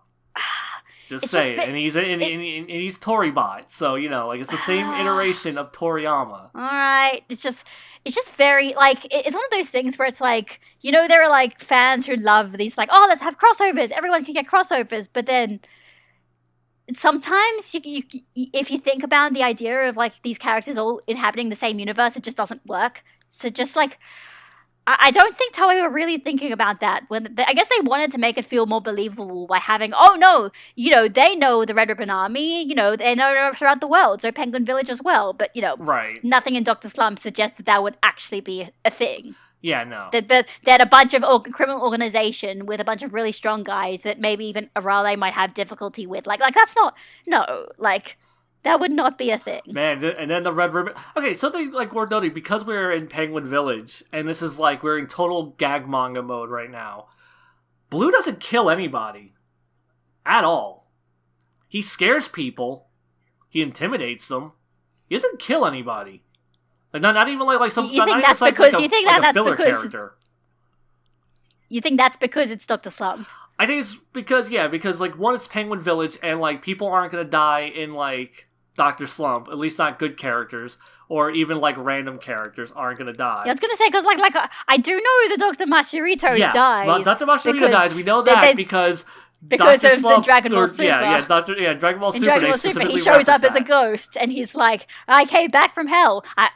This may not be surprising. After I finished watching these episodes, I went and watched episode 69 of Dragon Ball Super again, because I just wanted to see what it felt like compared to these ones, and it actually does feel quite different. But yeah, like it's like I mean I haven't rewatched that episode in quite a long time, but like well, it's because I but it think is it's a very because it's a different different tone. kind of it's a different kind of context. Like this is essentially just like we're just going to continue having more episodes of Dr. Slump, except this time Goku and Blue were there. Whereas Dragon Ball Super is like, this is a Dr. Slump celebration of like an episode of Dragon Ball Super with a Raleigh in it. See, I think that's the like, difference. Like this feels like this story feels like it's the Dr. Slump story, and Goku and Blue are just like getting involved in it randomly. See, like for me, because like, you know, there's such a prevalent part of this, like I feel like this probably plays out less like I feel like it's actually probably the other way around. Like that episode of Dragon Ball Super was just probably because it's like a little standalone goofball episode with no ramifications. That's probably closer to what I would imagine Dr. Slump being like. And because this is actually part of an ongoing narrative, and it's still pushing forward the narrative of Goku and Blue that was left over from before they landed in Penguin Village. Like I just like I imagine that like, you know, this is more like here's this narrative continuing. It's just now they're in Penguin Village and shit's kind of goofy because it's Penguin Village. I love. So now we need someone who's actually seen Dr. Slump to have listened to this podcast and comment and tell us. Yeah, okay. You know, we basically like spent in like about 20 minutes just basically being, maybe we should have talked, maybe people who actually know more about Dr. Slump should have been discussing this because we don't know enough. Yeah, let's say, like, yeah, this is the Dragon Cast, not the Dr. Slump cast, okay? Which is weird. Okay, I actually have a bunch of episodes of Dr. Slump on my computer, like fan subbed. I've yet to watch any of them, except for the first episode. God damn it. I probably should have done my homework. Because, yeah, like, I legitimately do wonder how Toei did it, because it is, like, you know, a kind of very episodic, episodic gag manga, where it's like, you know, you just have a gag of the week, and, like, sometimes you have, like, self-contained stories that go on for, like, you know, maybe, like, 5-6 chapters, but that's kind of about it. Sometimes you have characters getting introduced for a character arc, and then they show up as part of the main cast after that, but, like, you know, and then sometimes it's just like weird shit, like the way Gachon comes in is like they go in like a time machine at one point, and they just find a random egg, and they just grab the egg and take it with them, and it just hatches into Gachon. And then apparently at one point Gachon just splits into two, and then there's just two Gachons now. Okay. Just randomly, like completely out of the blue, there's just two Gachon. Like that's how it happens. Like one time Gachon just splits in two. Huh. Dr. Slump. And you think and you think Toriyama's method of adding characters to the cast in Dragon Ball is weird sometimes? Dr. Slump is probably the weirdest. Yeah, I imagine it works better with just an episodic comedy like that, though, than with Dragon Ball, where you have to, like, have raising stakes and, you know, villains and overarching narratives and trying to keep people relative to the story, but not really. Okay, so gotta talk about the pedophilic elephant in the room. Okay, yeah. So, basically, a butcherman shows up and helps Blue with the car as his car breaks down, and then Blue basically says that, like, a butcherman is his type. Yeah. So, and it's like, okay, so I'm not really sure, like, so is this supposed to be, like, to try and make Blue look more despicable because he's, like, being attracted to, like, a young boy, or is it just like a gay joke and there's a guy? I think it's just a joke. I think it's just supposed to be a joke. I don't think that it's like, because the way they play it, they don't play it as anything disgusting. It's just like, ooh, this boy, he's so cute and so my type. Okay, so it's just unnecessary. Like it's just accidentally messed up. Where it's like, oh great, pedophilia, great. Yeah, like I feel like, like. For some reason, they just had him completely pedo out over Bat Boy here, and I'm just like, are you fucking kidding me? To be fair, I don't know much about Butcherman. He shows up at like the end part, like the tail end of the series. So really, I think so. Well, at least past the halfway point, I'm pretty sure. Okay, what was it? But yeah, like the scene is just so weird, and it's just like his Blue's car breaks down. The one he stole from Superman.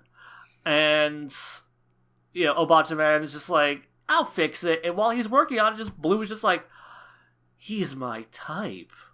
And it's just like, and he gets like the shoujo bubbles around him and shit. And he gets this big smile on his face, and like his eyes are all glittering and stuff. And I'm just like, they're playing it as this is like supposed to be cute and funny. And I'm like, he's wanting to fuck a child. You know, it's even, well, I mean, technically, a Butcher Man is a robot, same as Raleigh. Wait, what? Oh, you didn't know that? He's a robot. He's what the fuck? He's the same as Raleigh. Oh my god! Like he's specifically created as like a rival to Raleigh, as like the opposite of a Raleigh, to be like a Raleigh is like the one that kind of defeats a Raleigh, but then he like has a change of heart. Huh. So you didn't... Okay, this is going to be interesting for people who thought it's pedophilia, and they don't realize it's a robot, even though, like, you know, a Raleigh is still, like, a robot, but everyone still basically treats her like a child anyway, because she's kind of, like, mature-wise one anyway. I have known that, like, Obachaman was the love interest of a Raleigh, and in my head, I was just like, man, that's going to be really awkward when one of them grows old and is just fucking a robot child. Oh, no, they're both robots. Yeah, they're both robots. And then they adopt, apparently at one point in the and I don't know if it's both the anime or the manga, but it's like in the future they get married and then they adopt a robot baby. Huh. Neat. Does it make Blue any less creepy? No. Because he doesn't know that's a robot. He does not know it's a robot. I'm pretty sure his type isn't robots. It's just little boys. Robophilia. Yeah. Just, I don't know why. Like, seriously, just why... Because, like, it's really funny, because, like, some friends of mine, like, are doing a podcast, like, it's the GT versus Super podcast, and they got to, like, they watch a couple episodes of GT, and they watch a couple episodes of Super, and then they just talk about, like, how they felt about the episodes and which one they enjoyed, what they enjoyed more. Very casual, just discussion thing. And they got to the episodes with Daltaki. Oh, of course, yeah, the worst parts, yeah. They lose their shit over how cringe-inducing Daltaki is. Just like, why is there a fucking pedophile in Dragon Ball? And I'm like, guys, Dragon Ball Original did it first. I mean, do you remember like the second episode of GT where, you know, Pan hides the ship controller down her shirt, and then like Trunks is like, oh shit, I can't reach down, I can't grope her to get the keys back. Yeah, honestly, that scene never made sense to me because, like, she was wearing, like, a little half shirt, so, like, it should have just fallen out. Also, why the hell did Toriyama design her with an exposed midriff? Why did Toriyama draw a bra? Not even like in that outfit, just why did he draw a bra? Like, why does she exist? I mean, to be fair, no, I mean... Like, that also, she doesn't contribute anything to the story, but, like, you know, she's there at the tail end. Like, Pan doesn't contribute anything to the story in Z either. So, but, like, no, what... Toriyama, what the fuck? What were those GT designs? Please, just erase those from existence. They're terrible. I don't know. I like Pon's design. I don't like Bra's design. Like, I like Pon. Yeah, and I mean, Trunks is okay. It looks kind of like a real dork, but like, I love dorky friggin' Trunks and his friggin' like khaki shorts and his ascot and his friggin' like leather gloves. Like he looks like just a safari dork, and I love it. I don't know why the hell he keeps wearing that outfit throughout the rest of the series. It doesn't really work past the adventure stuff, but yeah. Yeah, no, like that is something that I don't like. Maybe we shouldn't be talking about Dragon Ball GT in our Dragon. I guess it's the Dragon part, you know, so we can talk about Dragon Ball GT as well. Something that bothers me, and it's something that I was thinking about recently, and I think about every so often, is that the big problem I have with Dragon Ball series that are not adapted from manga is that the characters will wear the exact same street clothes every fucking episode throughout the entire run. Pon wears one outfit the entire show. Bulma, who is known for having a versatile wardrobe, wears the same outfit throughout all of GT, and then wears the same outfit. Well, she has like a couple of variants, but like she just goes like long stretches where she's just kind of wearing just her outfit that she wears in Resurrection F, and she doesn't really change out of that until she gets pregnant. I mean, there's the part where she has the lab coat. Like, in the future Trunks arc, she has the lab coat on the whole time.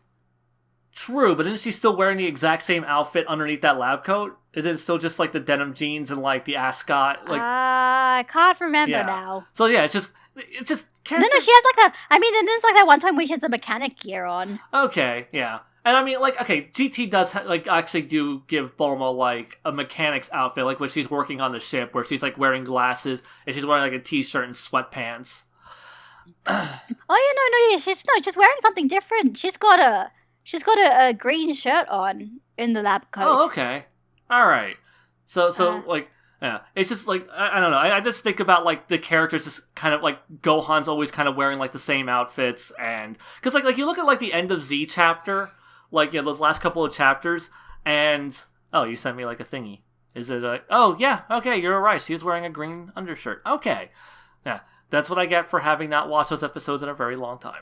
But yeah, like, in the last two chapters, or, like, the last two chapters of Dragon Ball, like, when Gohan shows up, like, you know, he's wearing, in the first chapter, he's wearing, like, you know, this kind of, short sleeve shirt, I think, like, over a long sleeve shirt kind of combination, where, like, by the time he's at the tournament, though, which is like a day or two later, he's now like wearing like a sweater vest, or like, no, he's wearing like a sweater like over like a t-shirt or whatever, or like over a button-up shirt.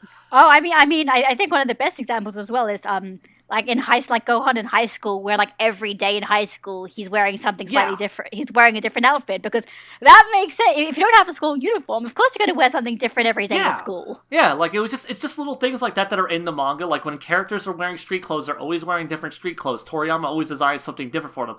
But whenever you have an anime like exclusive series, they'll just whatever the fuck's on the character sheet, and that's what they wear the entire arc. Or the entire series. Because, like, even Bulma with that lab coat and the green shirt, like, we know the Future Trunks arc takes place over the course of, like, almost a week. And she's wearing the same damn outfit.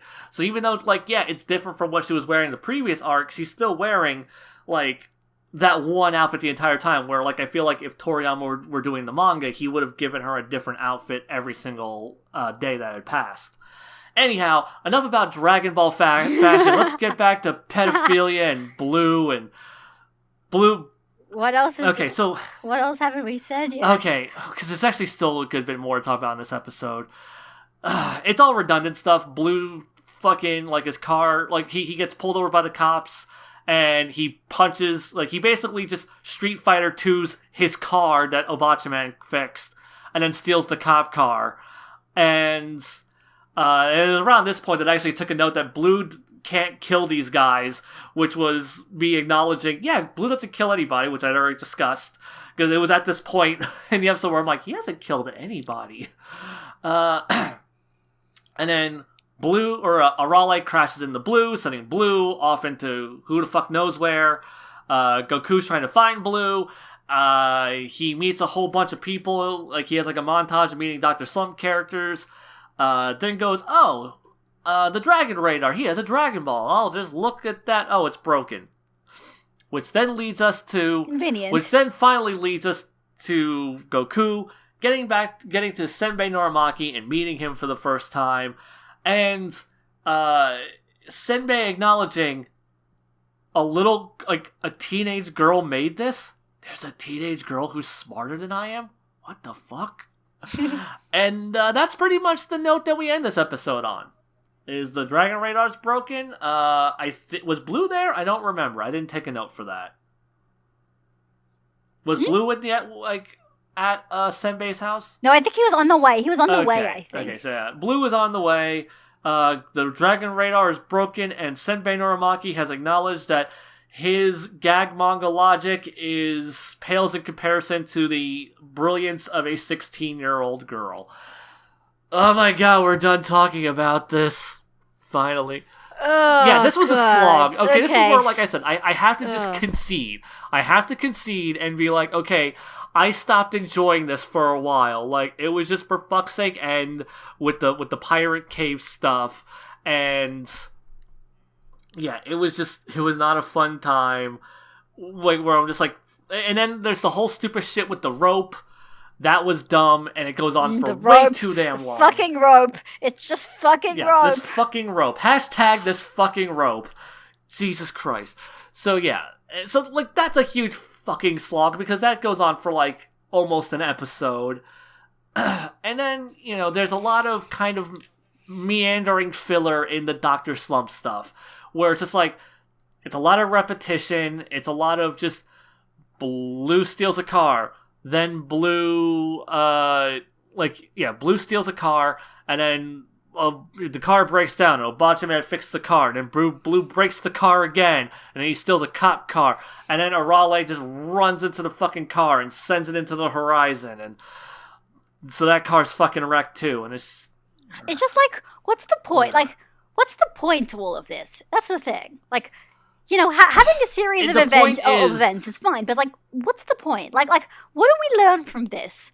How is this entertaining? It's just things are happening, but I don't care. I feel like if you are a fan of Dr. Slump, these events have more value to you because you're just enjoying seeing these characters again. Well, no, I don't even mean Dr. Slump. I mean in terms of the pirate cave. Like, things are happening, but why do I care? It's like, okay, at least when they were fighting Blue, it was fine. They had a very clear frame of reference. There's a bad guy. They beat the bad guy. But then it's just like, when it's just like, now we have to deal with the Ashura statue shooting swords at us. Or, just like, it's just like, oh, there's a spike trap. Oh, there's an everything. And I'm just like, well, what's the point? Like, what are we learning? Why are we doing this? Like, this... I honestly feel like this is the point where it's just like, yeah, if we were just going to have Toriyama adventures, I don't know if I'd want to have Toriyama adventures because I feel like he's running out of creativity. Man, I really want to disagree, but I can't. Like, seriously, like there's been a part of me that has been like, yeah, no, the Red Ribbon Army arc's great. I love it. This is the first time throughout this podcast where I'm like, I think Gaby has a point, shit. So yeah, and it's not like I'm trying. I don't want to I can speak from experiencing that. I don't want to be the person to be like, guys, don't enjoy it. There's nothing to it. It's boring and bland. No, I mean, after all, as somebody who is like, really, really, really enjoys the Cell arc and can go and defend it against the other people who say that it's like, when the series went downhill, I understand what that feels like, and I understand that sometimes that kind of like it gets kind of painful when people are shitting on the stuff that you like. Yeah. And it's just like, I just can't. I've just never really been able to see what all the hype was about for the Red Ribbon Army. I think for me is because I do have a lot of nostalgia for this arc, and like I said, like I've only seen it because the tournament and like the the early like Muscle Tower stuff was like. Those were some of my earliest, like, Dragon Ball VHS tapes that I bought, and I watched those religiously. I never got the General Blue tapes because they never made General Blue tapes. They literally skipped those, went to, like, Uranai Baba, then skipped some of that, and then went to Tenshinhan, then skipped that, and then went straight to fucking Piccolo Daimao. Yeah, no, buying Dragon Ball on VHS was bullshit, because they just kept skipping large chunks of it to be ahead of the TV broadcast. And then they never went back and actually filled those in. But yeah, like I've always had like this strong nostalgia for this stuff, and like I was always so enamored with Dragon Ball, and like I still like a lot of this stuff. Like I was really liking, like I still like Muscle Tower. And I was liking a lot of this early Pirate Cave stuff. I mean, it's kind of superfluous, but I had a fun time. But then it dragged out, and just the fact that it's 8 fucking chapters in the manga, and the fact that the anime just adds so much filler, it's not good. And then well, I just don't understand how people are being like, oh, no, Dragon Ball filler's good. Dragon Ball filler's fine. It's the Z filler that's a problem. I'm like. Okay, now, you guys watch these episodes and then tell me that Dragon Ball putting in filler was fine.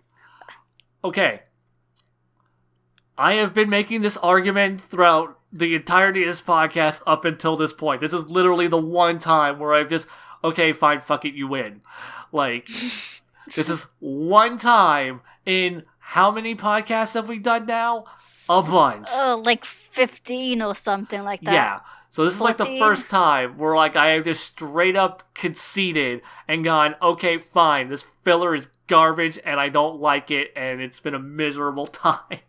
It is, because the thing is though, like I think it's only bad because the story itself is so dragged out. Yeah, because like there's nothing. Like, that's the thing. It's like basically there's nothing of substance to really talk about. So they just kind of keep doing the same stuff. Yeah. Or like just stuff that has no consequence. Like that's the thing. If the story was legitimately interesting and gripping, then I could kind of like, do the thing I normally do, where it's just like, turn my brain off a bit, just sort of wait for the filler to get over and wait for the exciting stuff to happen. But it's like the pirate cave isn't really that exciting. It's not. It just like, because it's just like that's just so random, and like that's just like none of it's so anticlimactic. I just don't really care, and so having the filler be more of it is just like ugh. And then the Dr. Slump thing is a whole big like in-universe thing, whereas like if I was living in 1987, I could appreciate this and turn my brain off in the same way people could turn their brain off when watching Dr. Slump, but I'm not, and I haven't watched the anime, and it's really something that you really need to be there to understand, like in reality. So. And we've still got, and the Dr. Slump stuff isn't even over yet. Yeah. But on the right side, at least after that, we get to plot. There's more plot, and it's interesting, apparently. Yeah, no, we things are happening. Things are moving forward. We're past the pirate cave stuff, and like I said, like I do like a good chunk of the pirate cave stuff. Like I liked like the stuff with like the trap that they had to get over with the arrows. I liked the xenomorph pirate robot, as nonsensical as it was. I thought it had good atmosphere. I thought it was a good, well-structured action sequence. I like how they incorporated Bulma and Kuririn into it. I like how Bulma is the one that just hits it with a goddamn truck and knocks it into the water, being proactive. But yeah, just past that, I just stopped giving a fuck. And like the whole thing with the Shiva and the fucking octopus and that, like the octopus is actually in the manga. That's dumb. And then just the blue fight, and it just gets resolved by a fucking rat, and it's just anticlimactic. And then like when they're trying to escape, rocks collapse in, but it doesn't fucking matter because there's a freaking path there, and it's just it's dumb. I didn't like it. Tell you what, you think we should read comments? Try and make sure this, otherwise we'll go over 2 hours again. Right, yeah, okay.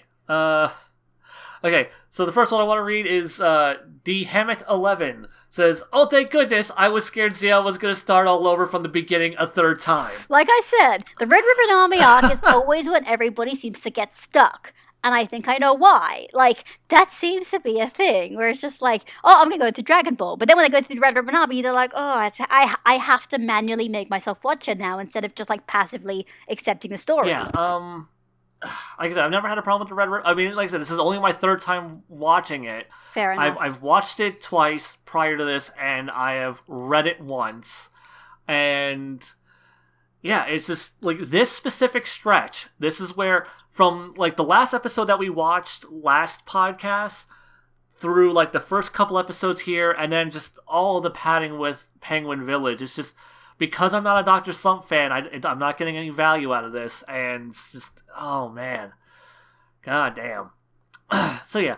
But, yeah, like, very specifically, though, what this person is referring to, though, is just, because the Dragon Cast was on such a long hiatus because of the PC being broken, my PC being broken, like, because I had tried to do, like a scripted video series, breaking down each arc and talking about it, and then I found Lance was doing the exact same thing, calling it the exact same series title, and I'm like, well, shit, what I was doing is redundant, fuck it. And then I was going to do a vlog series, and I got 2 of those into it, and I just lost interest, oddly enough. And, like, so this podcast was like, no, like, we're going to do this. I have someone to talk to. It's going to be more interesting. And we can just do it, like, a few episodes at a time. I hope it's more interesting. I hope it's interesting. We have fans. There are people who were, like, genuinely invested in this podcast. In fact, this comment, I made sure to mark to read it. Great Fox 52. Yay, been waiting for this. I donated to Xeon's PC for this. Aww. Someone donated money to the PC repair just so we can make this podcast. Like, and I've seen other people comment that as well, like on the, like, just, you know, on Twitter and stuff. So, I mean, there are people who genuinely wanted us, like, to be able to continue this and actually put money towards it. So that's super cool. That is pretty cool. Yes.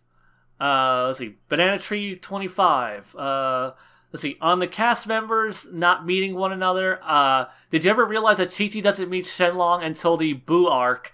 Like that portion right after Vegeta dies before they start talking about fusion. I never actually noticed. I never thought about that. You would think Chi-Chi being such a long-term character, she would have seen Shenlong sooner? Well, I mean, she was absent for a big portion of early Dragon Ball. Oh, yeah, no, she's absent for a big portion of it, but then, like, you would think, like, wait, no. Oh, yeah. Wait, no. Yeah, because she saw Purunga.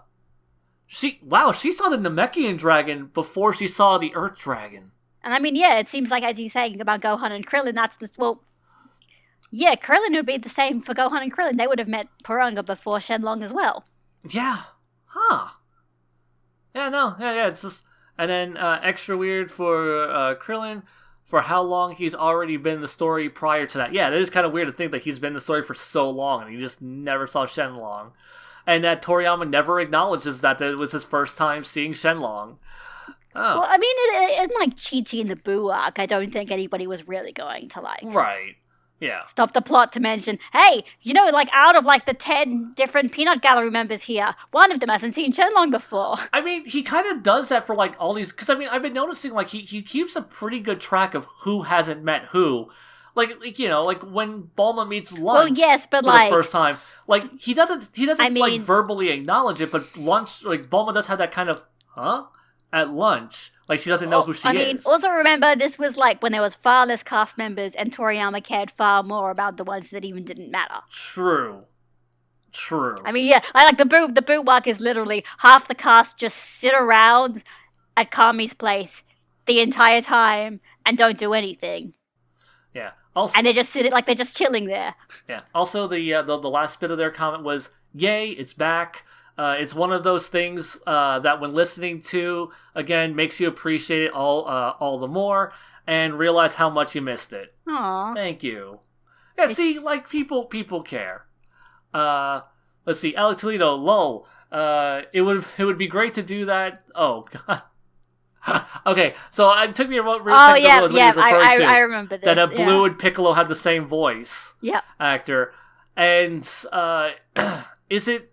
Okay, does Blue share the same voice actor as Daimao or no? It's Piccolo Jr.? Jr. It is Toshio Furukawa does General Blue. Okay, so I think he got this wrong. Yeah. So he got mixed up. But yes, Piccolo Daimao and Piccolo Jr. do have different voice actors. I forgot who did Piccolo Daimao. It's the guy who does Ninja Murasaki. I know that much. Okay, hang on, let's look this up. I'm just like looking up Piccolo Daimao, but it's like nobody's going to search fucking Piccolo Daimao. Nope, you have to put in King Piccolo. Oh, yep. Hey, it redirects to King Piccolo. Takeshi Ono. I don't know who that is. Okay, never mind. Yeah, I know. Oh, okay, all right. He passed away in 2012. Yes, I remember. I think I know that because of Lance and Dragon Ball Dissection. I think that was brought up at some point. That's also why that's why I know that like Daimao and Murasaki have the same voice actors from Lance mentioning that. Yeah, okay. Like, hey, Didgeridoo, here's a question for the next Dragon Cast. That happened several months later. What are your thoughts on other works Toriyama has written? Sandland, Dr. Slump, etc. Or Drawn for Dragon Quest, Chrono Trigger, any excuse to talk about Chrono Trigger. Okay. Well, I think we've talked about Dr. Slump, I think, enough. Yeah, I think we've pretty much established that we don't know jack shit about Dr. Like, what I have seen of Dr. Slump I do like. I have read Sandland. It is a very good manga. I would love to see Beelzebub just show up in Dragon Ball Super. That would have been great. You know, fuck it. At this point, put everybody in there. But yeah, all I've experienced from Toriyama's writing has been Dragon Ball and Jocko and Sandland. Yeah, I was gonna say Jocko, because like even though it's like now Jocko is like part of Dragon Ball story, but it's so far it's removed. also kind of not. Yeah, like it goes out of its way to try and be a different kind of story to Dragon Ball. Like it is as much a Dragon Ball story as it is a little bit more of a Dragon Ball story than Dr. Slump is. Like, yeah, all these are in the same universe, kinda, sorta, but it doesn't fucking matter, and these things, you know, like Jocko is like a mainline Dragon Ball character now, but Toriyama Cinematic Universe when right. As far as like his artwork for like other things, I've only played Dragon Quest VIII. I love that game. It's a great game. And Chrono Trigger is also another one I have played. And Chrono Trigger is one of my favorite games of all time. I would say, in fact, my favorite RPGs I've ever played have been Dragon Quest VIII and Chrono Trigger. Not even kidding. And it's not even like a Toriyama bias thing. Like I went into Chrono Trigger. I mean, they're big, like they're big games in Japan, though. That's the thing. Like Dragon Quest is enormous in Japan when it's become a meme, and like Chrono Trigger, like everybody sort of appreciates Chrono Trigger as one of the best SNES RPGs and maybe one of the best RPGs of all time. Yeah, no, and that's not just because Toriyama. Toriyama's one of the people, but then it was like. Is it Uematsu who did like the music or whoever it was or somebody like, you know, they had like all these like big names from Square. Yeah, no, like, it is just like Chrono Trigger is Pedigree the game. It is Chrono Trigger is one of my absolute favorite games, probably in my top 5 favorite games, like right next to like Metal Gear Solid 3 and like, oh man, what else goes in that category? Probably Pokemon Black and White. I don't know. Ooh, that is that up there? Oh yeah, I love Pokemon Black and White. Like, because I mean, I love Pokemon in general. I mean, I love Gen 5, but I have difficulty comparing Pokemon games to anything else. I love Pokemon games too much. It's like each Pokemon game is just like, yeah, just straight to the vein. It is my drug of choice. Inject it. Yeah. Inject it directly into your veins. But yeah, no, like I said, like I don't have a whole lot of experience with like a lot of stuff he's written, but yeah, like I've played Dragon Quest VIII. It was a very good game. I really wish it would get a re-release so I could. Oh man, God, I might kill someone with my bare hands to get a Switch port. Like Dragon Quest VIII is that good? Don't kill people with your bare hands. That would be very bad and very bad for the innocent person who did nothing. What if they're not innocent? Then you'll be like Yagami. I am okay with this. Especially if it gets me a Switch port of Dragon Quest VIII, alright? It's for a greater good. Like, you know, like I murder one terrible human being and the world gets Dragon Quest VIII portably with like full orchestral soundtrack in 720p, possibly 1080p while docked. So yeah. What? Okay. Any other questions? Let's see. Nalight B. Gaby, disappointed by DBS? Did someone divide by 0? Also, the hit Jiren fight was better. Yeah, because this is specifically referencing... This was directly after episode 129, where I was getting really disappointed. You were peaked like, just it was the big Goku Jiren rematch, and it was just like completely reused, like there was just so much reused animation as opposed to like actually doing something new. I thought like that would be the climax, and like the climax was just not a climax. The climax was just going to be them repeating stuff because it's being so conservative that they can't actually live up to their own hype. Luckily, episode 130 was honestly packed to the brim with a lot of like unique animation and really cool looking animation, and 131 like wrapped up the story really well. So I'm not that disappointed anymore, but like, God, that episode is just like, it is just a slap in the face because you're expecting something big and you just get the exact same stuff that you've seen before. I mean, you were like down on it for like a good several weeks because like as soon as you saw like, what was it? Ultra Instinct. Yeah, the moment I saw Ultra Instinct, that Toriyama had just literally traced, like recolored his own old drawing to draw Ultra Instinct. I think what you tweeted at me was like, fuck it, if he isn't gonna care, neither am I. Essentially, it was that. Yeah, it was like, if Toriyama doesn't give a crap about this thing that they've been hyping up for months, then why are we supposed to care? It turns out the answer to that is we're supposed to care because Toei are trying to make it a big deal and are trying to make things look cool. So we want to watch things look cool. I think that's the answer. Like, that's even the answer for the new movie. If the new movie's got a story that's bad, it's fine, but it's going to be there to make want to see things look cool because it's Shintani hype. Yeah, no, it's like, I am looking forward to that movie because it looks like it's going to be at least really pretty and super dope, and we haven't had, like, a really pretty Dragon Ball movie since Path of Power, in my opinion. I don't like the way the last two movies looked. I know I'm in a minority. Yamuro. Yeah, just... Well, you're not a minority anymore. You're just part of the AJ cult. There you go. I mean, I've never thought Battle of Gods looked good. Like, when everyone's like even like my earliest reviews of it, or like my earliest opinions where people bitching, I'm like, what do you mean? Those movies look great. I'm like, have you guys go back and watch movie 13, a movie that they made like alongside the series. There's way more detail, way more atmosphere. It is a gorgeous looking piece of art. And yeah, like, Battle of Gods and Resurrection F aren't even in the same ballpark. Okay, Dashing Drew asked, can y'all do a Yu Yu Hakusho cast?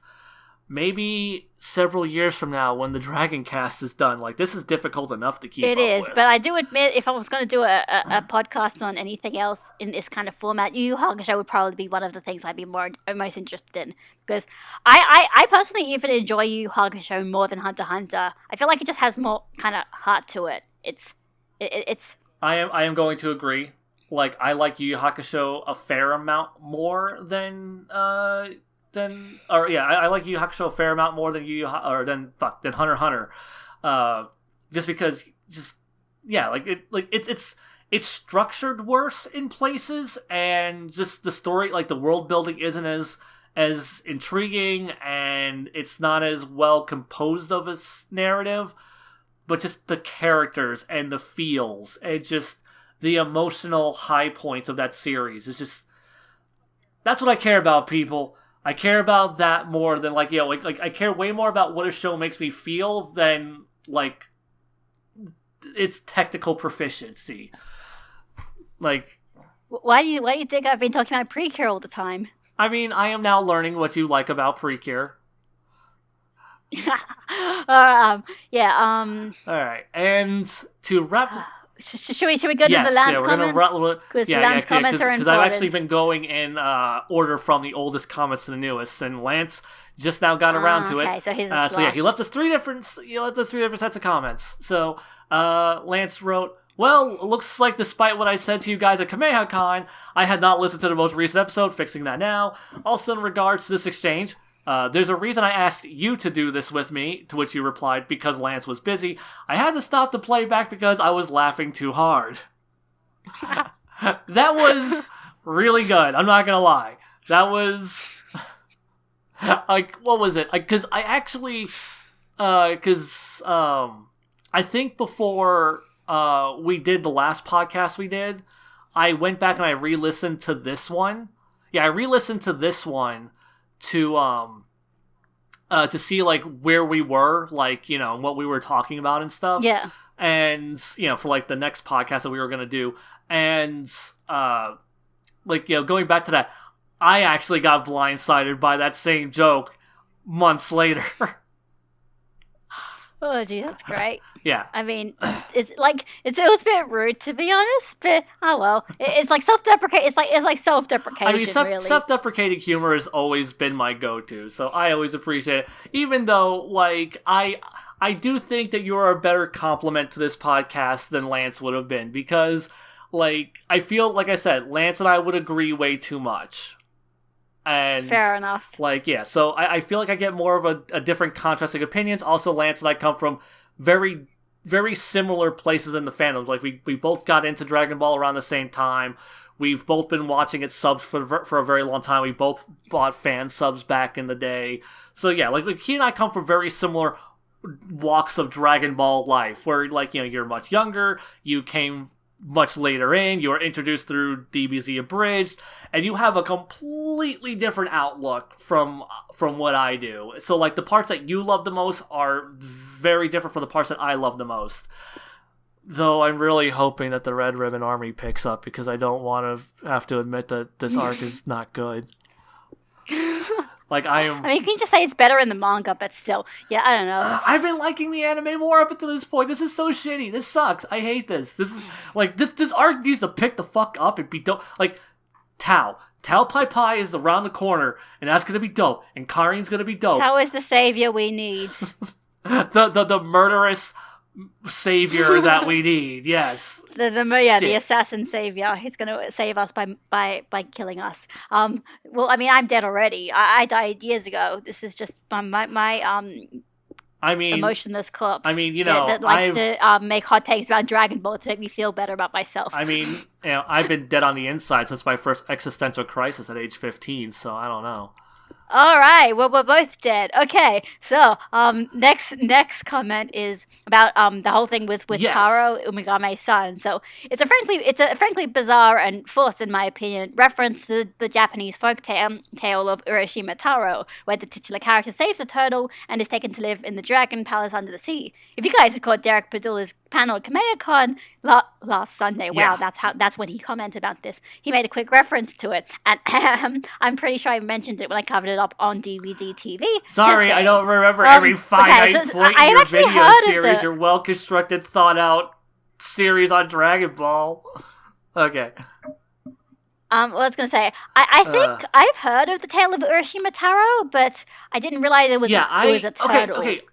And that's how it started. I only know like the end part where it's like he stays there and then like it's given like a box with his age in it and he's not supposed to open it or something. And then he opens it and then it's his age and he turns like my frame of reference for this is actually Yu Yu Hakusho, to go back to a previous comment. Because there's the short guy with the fishing pole that Kurama fights. He is that character from that legend, or he's based directly on him. In fact, that because he has like that box and everything that reverses. Mm-hmm. Yeah, of course. I do remember that. Yeah, because I remember that team in the Dark Tournament were all based on Japanese fairy tales. So you had like a Momotaro guy, and you had like a So whenever I first read this comment from Lance, I was just like, wait a second. So I looked up that name plus Yu Yu Hakusho, and I like I think his name was like Urashima in Yu Yu Hakusho. But yeah, no, like his entire backstory is like the same, and like they even like make reference to him being like the same guy from that legend. So yeah, like that was an interesting thing to learn. This is like a really weird, dumb reference for the filler, and if you don't have context. Yeah, it doesn't really explain why it just happens. Also, it doesn't actually really. I think that folktale is also weird. Referenced again in movie 13. Because I think like the box that Hirudegarn is in is also that would like they make a comparison to it. I think. Okay. Yeah. That would make sense. I feel like this. That's how. Oh no, I'm getting confused with something in Precure, for God's sake, where there's like a character finds out that like she was like a baby that like came from the sky or something, or like and then like then one of the characters is like oh, you're like Princess Kaguya. Okay, so, and Lance does fill in something else for us, which is Lunch has seen the Dragon Balls and Shenlong at least once in the manga's continuity. She is present in the Piccolo arc when they use the Dragon Balls to wish back to life everyone killed by Piccolo. Alright, so yeah, that is... Yeah, that would make sense. I completely forgot about that because, I mean, I haven't seen that arc in a while. I haven't read that arc in a while, so obviously I wouldn't remember that. Oh man, we are done.